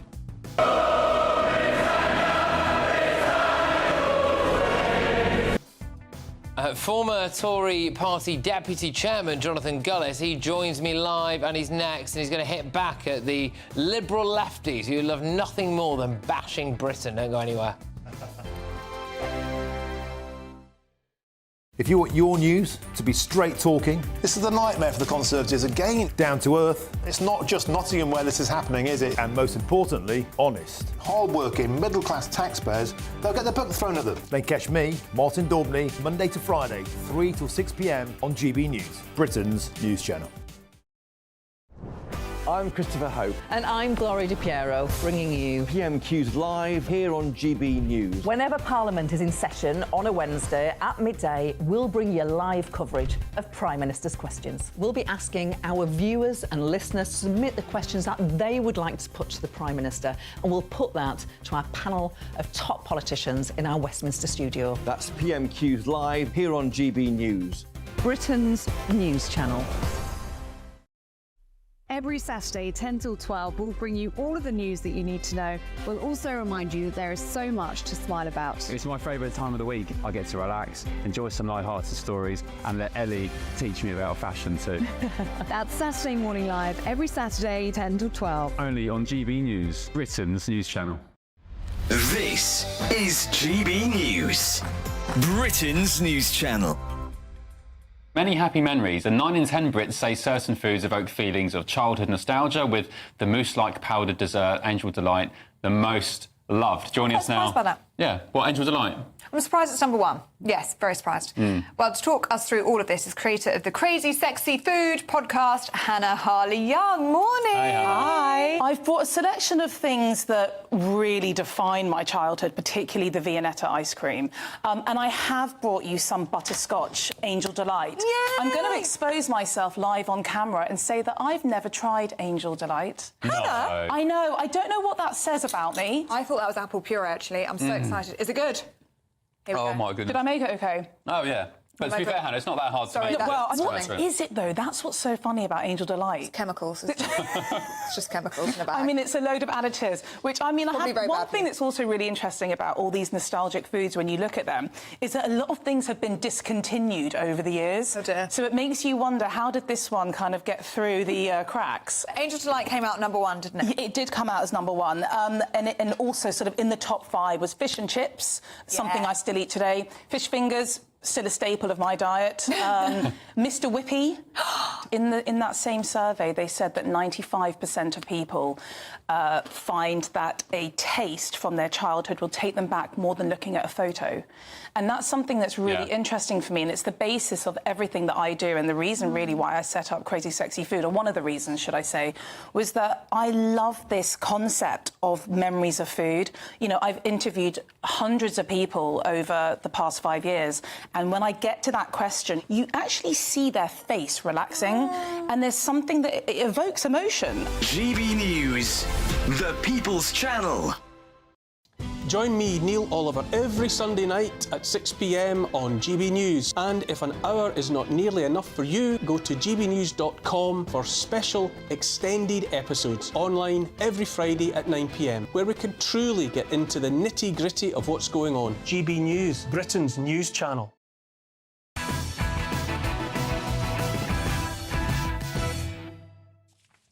Tomorrow's front pages are coming next, but first I'm joined by the former Deputy Chairman of the Tory party, Jonathan Gullis. Now, at least 12 migrants have died after their dinghy ripped open and sank as they tried to cross the Channel. The French Coast Guard says more than 50 people have been rescued after a boat got into difficulties this morning. Home Secretary Yvette Cooper described the deaths as, quote, horrifying and deeply tragic. She added the gangs behind this appalling and callous trade do not care about anything but the profits they make, and that is why, as well as mourning the awful loss of life, the work to dismantle these dangerous and criminal smuggler gangs and to strengthen border security is so vital and must proceed at pace. But I've got to be honest with you, OK, I am starting to... Well, I'm not starting to wonder, I am wondering whether or not some of these charity groups on the other side of the Channel that appear to be certainly doing nothing to intervene, to put it mildly, as people make this dangerous journey across the Channel, actually have to start shouldering some of the blame. Jonathan Gullis joins me now. Look, Jonathan, do we need to start having a serious look at who some of these quotes-unquote charity groups are, really? Because there is a serious argument to be made that maybe they are facilitating this evil trade. Well, I completely agree with you, Patrick, at the end of the day, that anyone who is not deterring people from making this unnecessary and dangerous journey, and sadly, as we've just heard today, people, women and children losing their lives, is the most sickening thing of all. I don't want to see lives lost in the Channel. I don't want people to choose to enter these unseaworthy vessels. I don't want people to feel that they need to somehow pay thousands of pounds to smugglers from France in order to come to the UK illegally. And it's not helped by the fact we've now got a government that scrapped the Rwanda deterrent, that said if you come here, you'll be able to actually apply for asylum, whereas the Conservatives said it would not be applicable, that you'll be able to apply if you enter this country illegally. So both deterrents are off the table. There's Small Boats Command, which is a rebrand of what was already there. I still see them left with a vacancy for the top job in terms of who's actually leading this response. We seem to have no new deal with France in the pipeline, yet we were told relentlessly in the lead up and during the general election that they had a fully costed, fully funded, fully pledged plan ready to go that would bring down the boat numbers. And sadly, they're not. And we've seen, around 2,000 in the past 2 weeks? It's just awful. Labour needs to pull its finger out and stop this tragic loss of life in English Channel. Well, I mean, you know, there appears to be absolutely zero deterrent at the moment, as is well documented, and Labour are still yet to appoint a head of this new border command, it seems. And when you look at some of the other things that they're rolling out, it does make you wonder what their priorities really are. But, you know, we're hearing, and we've reported on numerous times on this show, about various charity groups over there on that side of the Channel who fine, give a bit of food and water and whatever to these people, but also advise them about what lawyers to contact, what to say when they get over the channel. A pregnant woman drowned today. A pregnant woman in the channel.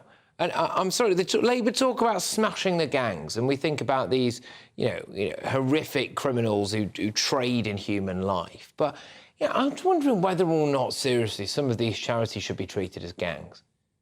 Well, we should be looking at what these charities are doing. And as you say, when examples and evidence is being provided, that actually advice is being given on essentially how to enter this country illegally, how to use the system, and that is deemed to therefore be encouraging people to unnecessarily risk their lives, and therefore consequences should be felt. By even having bases and camps on the coast of Calais for people to be able to get accommodation, to be fed and watered, is only in itself acting as a pull factor for illegal migrants to come to these locations and then engage with the smuggling gangs who obviously encircle these encampments and use and access them. And sadly, let's be quite frank, there will be, I'm sure, some gangs who are infiltrating some of these charities in order to access these vulnerable people who are making unnecessary decisions to risk their lives. And so there should be a full branch look at what's going on, because British taxpayers' money is going to these gangs via people who are giving and donating, as well as obviously potentially pots of aid funding that may come from other charitable organisations. I'm not entirely sure of the funding setup, but at the end of the day, when people are giving money to these organisations, people need to know what it is that's going on. And we've already seen, as we, abuses of the foreign aid system in the past. We've obviously seen abuse of UNRWA funding. There is no doubt, therefore, there will be funding that's not going to where it's needed to go to. And I think that these charities should be open and transparent about what's going on. Yeah, I think we do need to put the spotlight on, because, yes, there are vile criminals and human traffickers. Obviously there are, and, there's no getting around that. But are they being helped along by some of these charities? I don't think you stand for it. I suppose the problem that maybe Labour has is that, at times they've got into bed with some of these charities. But anyway, moving on to something else now. National pride has declined sharply over the last decade, apparently, Jonathan. And researchers say that it's because Britain is redefining itself as it becomes more diverse. So the National Centre for Social Research study revealed that 64% of respondents so they were proud of Britain's history. So that's still a decent number, but it is down from 86% in 2013. And just over half profess pride in how Britain's democracy works, down from 69%. So it's getting worse. And I suppose, is it any wonder when people like the BBC Proms host, Katie Durham, are repeatedly saying things like Rule Britannia are, quotes, incredibly problematic? Do you think that an increase of diversity is potentially to blame for a reduction in national pride here? Well, I think there's no doubt that mass migration has been coming to this country on a scale not seen for generations before, and the Conservative Party suffered for that at the general election, because ultimately, despite the promises of the tens of thousands, despite taking back control of our borders, people didn't see the results of those promises that were made. And therefore, when you have mass migration on the scale of the hundreds of thousands, over 500,000 in some cases per annum, what will that mean? It will mean that communities are not able to integrate and assimilate amongst one another, to understand what it is to be British, because ultimately there will be stresses and strains put on to the systems. And we have seen very sickening and disturbing scenes on our streets when it comes to, let's be quite frank, these anti-Israel protests, the hate marches that have been taking place on the streets, particularly in London. You look at Birmingham, when I drive around there, Palestinian flags flying from street lampposts in the middle of the second largest city of our country, which is therefore creating division within communities when it comes to this terrible conflict that we're seeing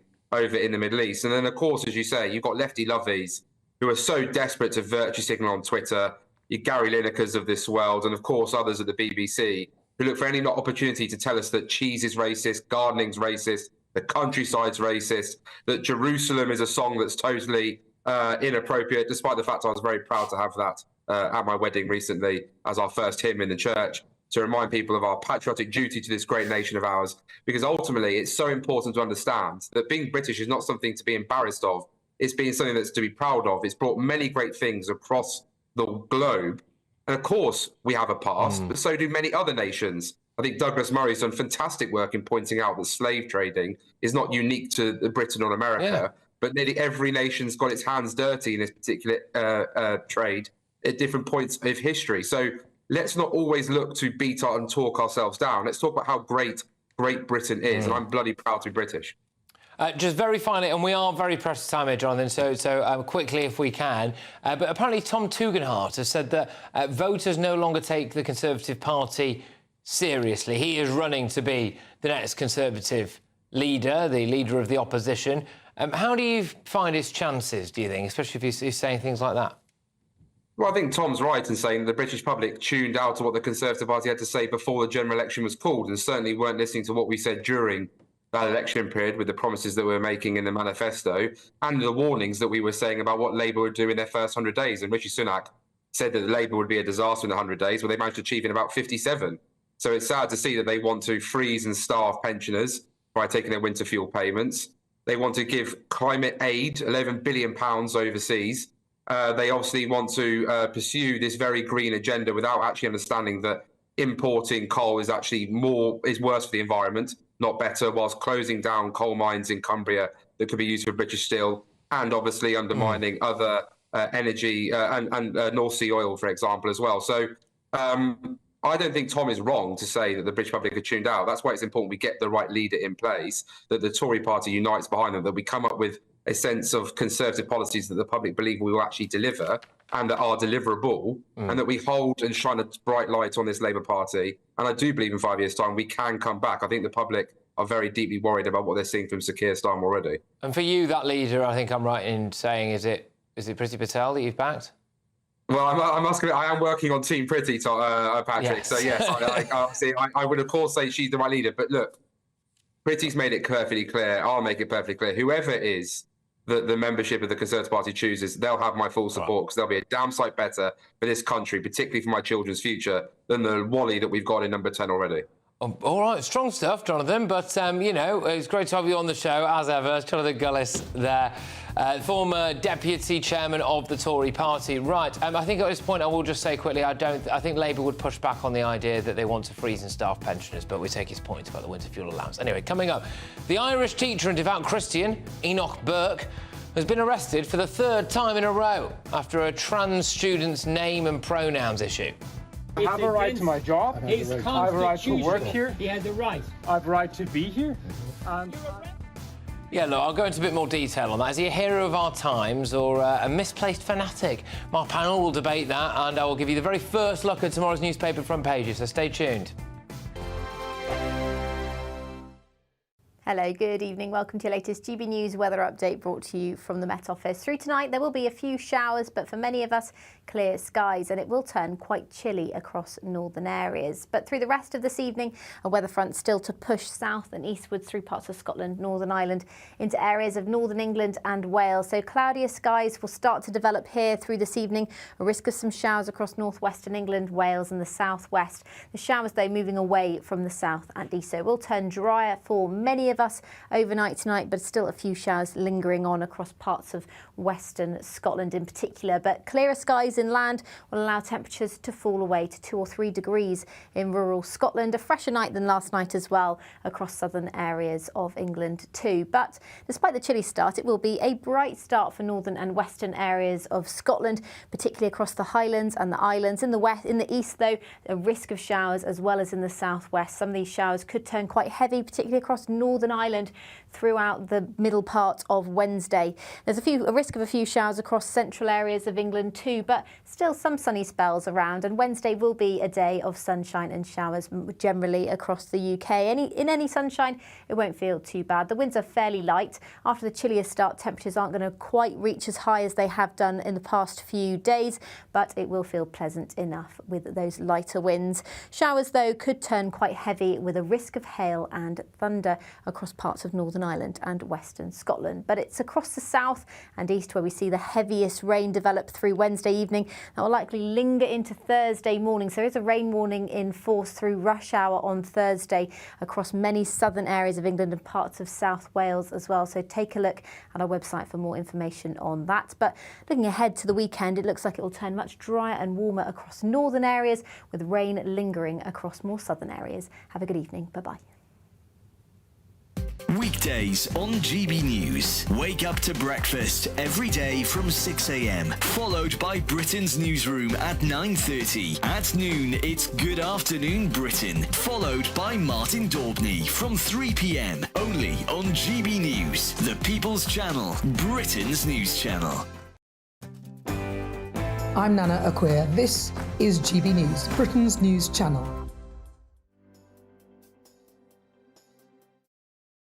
Join me, Neil Oliver, every Sunday night at 6 p.m. on GB News. And if an hour is not nearly enough for you, go to gbnews.com for special extended episodes online every Friday at 9 p.m, where we can truly get into the nitty-gritty of what's going on. GB News, Britain's news channel.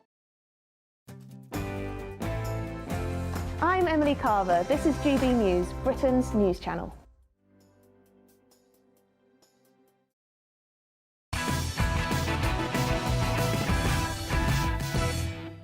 All right, welcome back. And I've got the very first of tomorrow's newspaper front pages here, so let's do those. The Metro. All right, OK, very serious story in front of the Metro. Shifting tone. Suicide victim said star egged on audience to boo him. This is the Jeremy Kyle furore. So TV Kyle threw my dad under the bus. This is the claim of the son of a chap called Steve Diamond, who sadly took his own life after appearing on the Jeremy Kyle show. The inquest into his death has begun, so that's why it's on the front page there. Let's go to the Eye. Grenfell guilty must now be prosecuted, urge MPs and survivors. Criminal prosecutions for those responsible for the Grenfell Tower fire must follow the publication of today's report into the disaster. That's what campaigners are saying. The Independent, horror in the Channel. 12 migrants die as small boat capsizes. A pregnant woman and 6 children are amongst the dead, apparently, as a boat with 70 people on board ripped open in rough seas.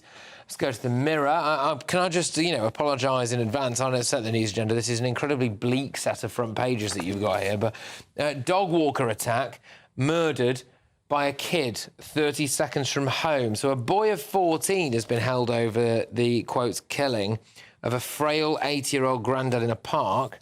It's interesting because initially there were also, I believe I'm right in saying, a couple of 12-year-old girls who were initially arrested for this as well. So... allegedly. Anyway, The Times... The Times have got Starmer and the US at odds over Israel arms sales. Again, we've covered that. 5 children arrested after the fatal attack on a dog walker. He's 80 years old. Let's go to the Telegraph. Rayner in talks to end Thatcher's right to buy. The sale of new council homes is set to be axed by a minister who made 48.5 grand from the scheme, so that's nice. Ange there, just pulling the old ladder up. But also, the other one here is train guards are next in the queue for a pay rise. So train guards are going to be offered a 15% pay rise. Now, forgive me, but don't they just look at doors and tell you when they're open? It's interesting how the public purse works. We're so skint, but somehow we find money for things that you never expect. Well, we're not skint. Isn't that the point? We're not skint, but what are we doing to rail cards? Are we, reducing how much? Apparently. We are the discount? We're just going to try and take more money from people who've saved it. That's it. OK, right, look, so right to buy. So we're going to end it, despite the fact that Angela Rayner apparently did benefit from this scheme. Well, she did benefit from this scheme, to the tune of £48,500. Hypocritical or not? Of course they're hypocritical. I don't hate me. I agree with her. No, look, she's hypocritical because here they are. We've got a load of them who went to private and public schools and they want to remove the VAT and take the rug from under people like myself who came out of council houses and went into a private school and succeeded on the back of it. Whereas if I'd have gone to the local school, I'd have ended up like Liam and Nell. I think on the education point is obviously indefensible. Like even the most socialist countries in Europe don't tax education. I get that. On the what is it? House Help to Buy. Right to Buy. Right to buy. That's it. I agree with her because I think the approach of actually just building more houses and making them more affordable is a more sustainable approach than having a fifth of the English population in public housing and basically tying up the system where no one else can buy. Public houses is necessary. I lived in a council house. I grew up in a. The problem is the point isn't to stay in a council. The point it's supposed to be a help up, not a handout. The problem with Right to Buy was that the government never replaced the housing that went into private hands. And then what you had with Right to Buy was that the people who had been council tenants became landlords themselves. Yeah. And so you just had a whole new generation of people that instead of being in the council who are just like sort of renting for private land. I just want to whiz on. Now, I'm at pains to stress this to you. All right, we are not going to talk about the overt specifics of what's on the front of quite a few of these newspapers, specifically now the Mirror, because there have been arrests made and all of that stuff. And this is the headline: "Murdered by a kid 30 seconds from home." Murdered is in quote marks because obviously nothing has been proven yet. True. But I would like to speak about the wider issue here, which is, I think, a propensity to violence amongst young people. And actually, I mean, this is anecdotal, but obviously I report the news every day. I appear to be seeing a rise in violence against elderly people as well. In fact, I had to report the other day on someone who was in a wheelchair getting stabbed to death. For goodness sake, what is going on? I mean, I know an elderly lady that comes to my hair salon who says she doesn't go out when kids are out of school, so around 4 p.m, because she'll be at a bus stop and she'll have these kids saying, "What are you looking at?"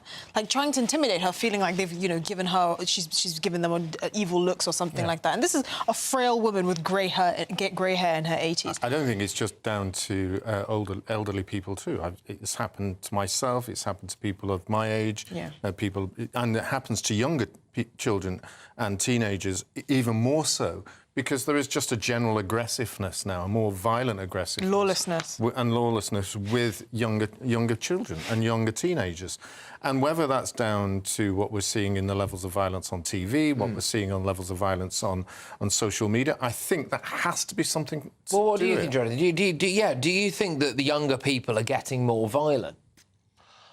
I would have to see studies that suggest that. I mean, it's not impossible, and there would be a lot of factors behind that if it were true. But, we have had cases, terrible cases, of children doing absolutely monstrous things. I mean, I'm old enough, I think you're probably not old enough to remember James Bulger in the early 90s. And obviously that became a completely notorious case because it was two children who'd done something to a much younger child. To be fair, I do accept that my very first criminal case in the Central Court, the Old Bailey, was 15, 16-year-olds who actually murdered two gay people in Croydon, and they were young people. But at the time, even those in the Central Criminal Court, the Old Bailey, were shocked by the number of young people involved in that particular case, because it wasn't widespread. But if you look today, almost everybody if you talk about family and friends, they will talk about people they've seen attacked, abused, or upset. Back in the day, communities could actually step in. They could say, "Who is your father? Who is your mother?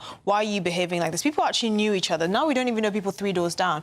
And I think young people have also got the impression that we're living in a lawless society. I could park my car somewhere I'm not supposed to and be slapped with an £85 fine before I could even blink. But somehow you can burgle someone's phone, you can burgle someone's house, you can do all these things. And you get away with it. And you get away with it. It happened to me. That exact situation literally happened to me the other day.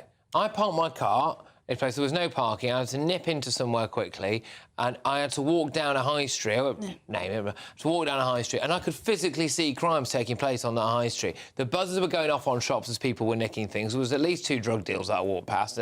I come back, my car, £65 fine. But that's exactly what message are we sending? Well, hang on a minute, maybe those traffic wardens could have been redeployed as police officers, and we might stop the law. Well, but that's the thing. There's no financial incentive. The council doesn't benefit, so they're more keen to extort money from people for parking their cars for someone for 10 minutes than actually solving crime. Patrick, I think you'd be complaining if untrained police officers were on the streets. No, I would like them to be trained. I would like them to, in an ideal world, rather than be trained. But yeah, anyway. If they just have a baton, it's fine. Let's bring back the hue and cry. All right. OK. Right, now, this was the moment that an Irish teacher called Enoch Burke was jailed for a 3rd time after he breached a High Court order banning him from the grounds of the school that sacked him for refusing to use a trans pupil's new name and pronouns. Shame upon you, Garda Síochána. Mr. Burke has broken no law. He has broken no law. I have a right to my job. I have a right to work here. He has a right. I have a right to be here. And You're arresting not him. to tell students they need to tell puberty blockers. You're arresting him because he won't endorse transgender ideology. Shame upon you. Shame on you. Shame on you. OK, all right. Well, there you go. I mean, he's gone back for more. He believes he's making a point, doesn't he? But I suppose if he's contravened a court order, then that's kind of what you get. But coming up, Channel 4's flagship comedy show has been slammed for celebrating the erasure of women. Congratulations to Italy's Valentina Petrilla, who today became the second trans athlete to compete at the Paralympics. Once again, just showing how inclusive the Paralympic Games are. Yeah, inclusive, you know, shunning women. Yeah, OK. All right, I'll have some more front pages for you. That's next.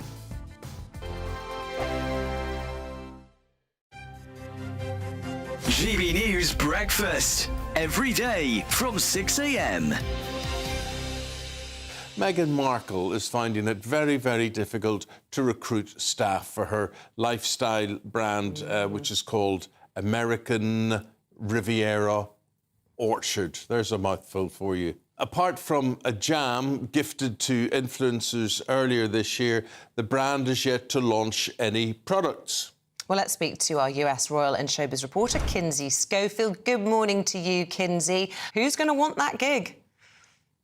I mean, there are rumors that Netflix has said, allow us to manage the retail strategy. If she can't manage to find a CEO or somebody willing to work with her, Netflix sees an opportunity there. To be an influencer, people have got to want to be like you. Do people like her?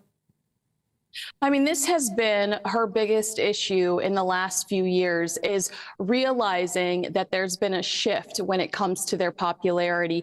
Harry and Meghan believed their own hype when they said on that Netflix series that the reason they were ostracized was because they were much more popular than the British royals. They were more popular than Prince William, more popular than Princess Kate. And their popularity has declined immensely. And now they are desperate to win people over again. Most people have to be liked or admired, and I put it to you, Kinsey, she'll have difficulty on both fronts. Netflix is not going to renew this contract. I mean, they are fearful that this cooking show, this polo show, will not connect with the audience. And now they want us to believe that Meghan is at home cooking all this banana bread and having her best friend Chrissy Teigen over for scones. People aren't going to buy it. GB News, the People's Channel.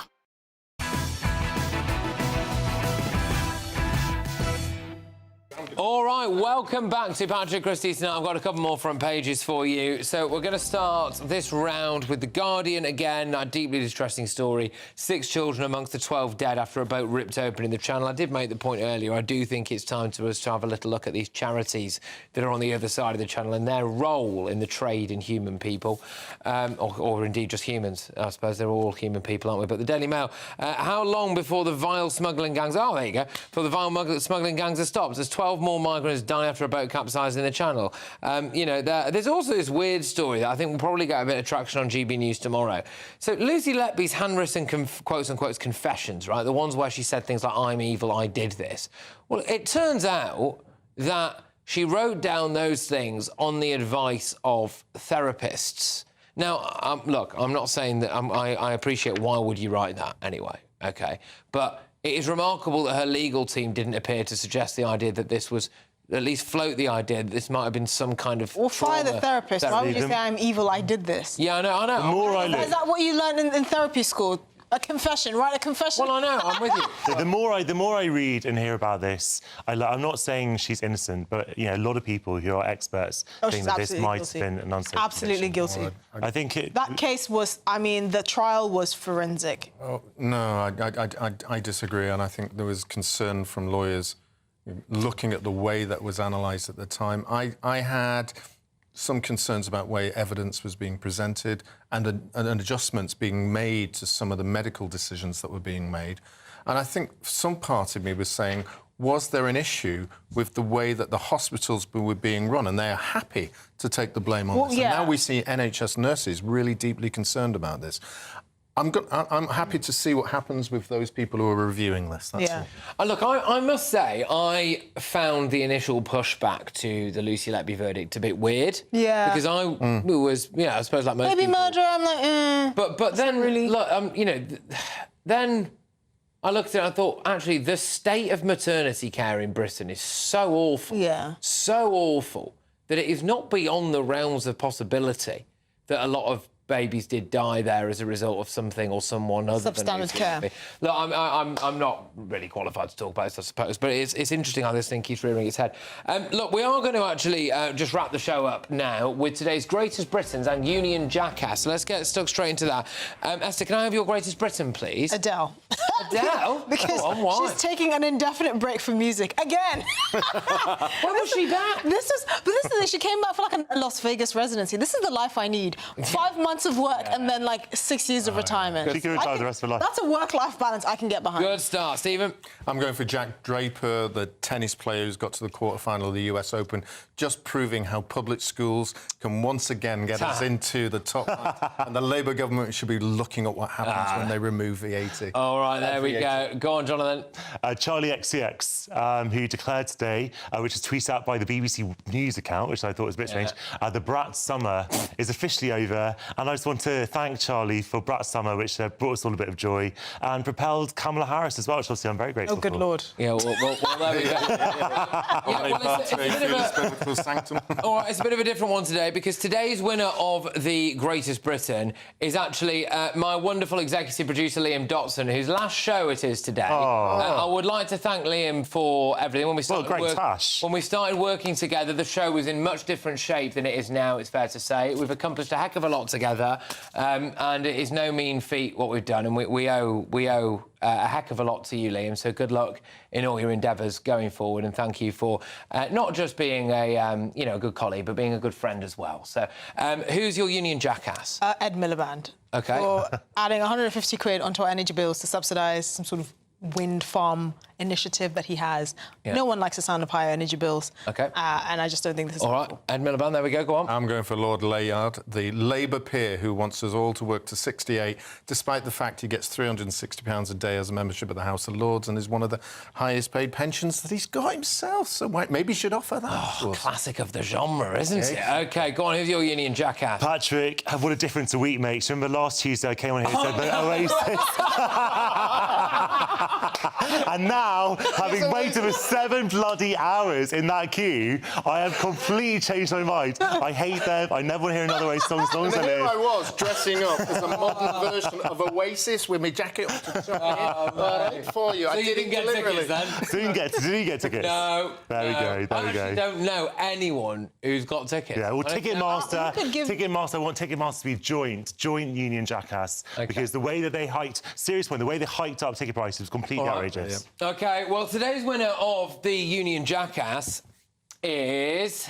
actually, my producer, Liam Dotson,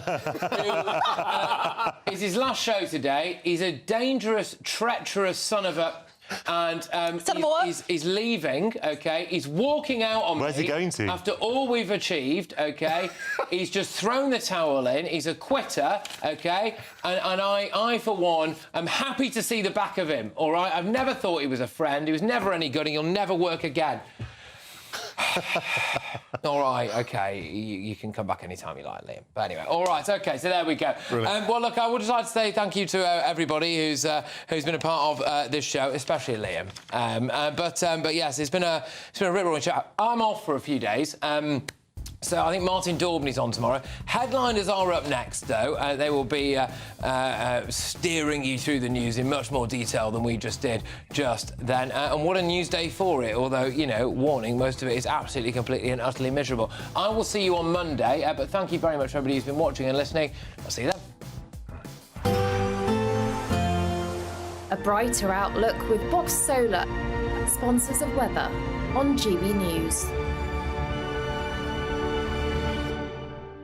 Hello, good evening. Welcome to your latest GB News weather update brought to you from the Met Office. Through tonight, there will be a few showers, but for many of us, clear skies, and it will turn quite chilly across northern areas. But through the rest of this evening, a weather front still to push south and eastwards through parts of Scotland, Northern Ireland, into areas of northern England and Wales. So cloudier skies will start to develop here through this evening.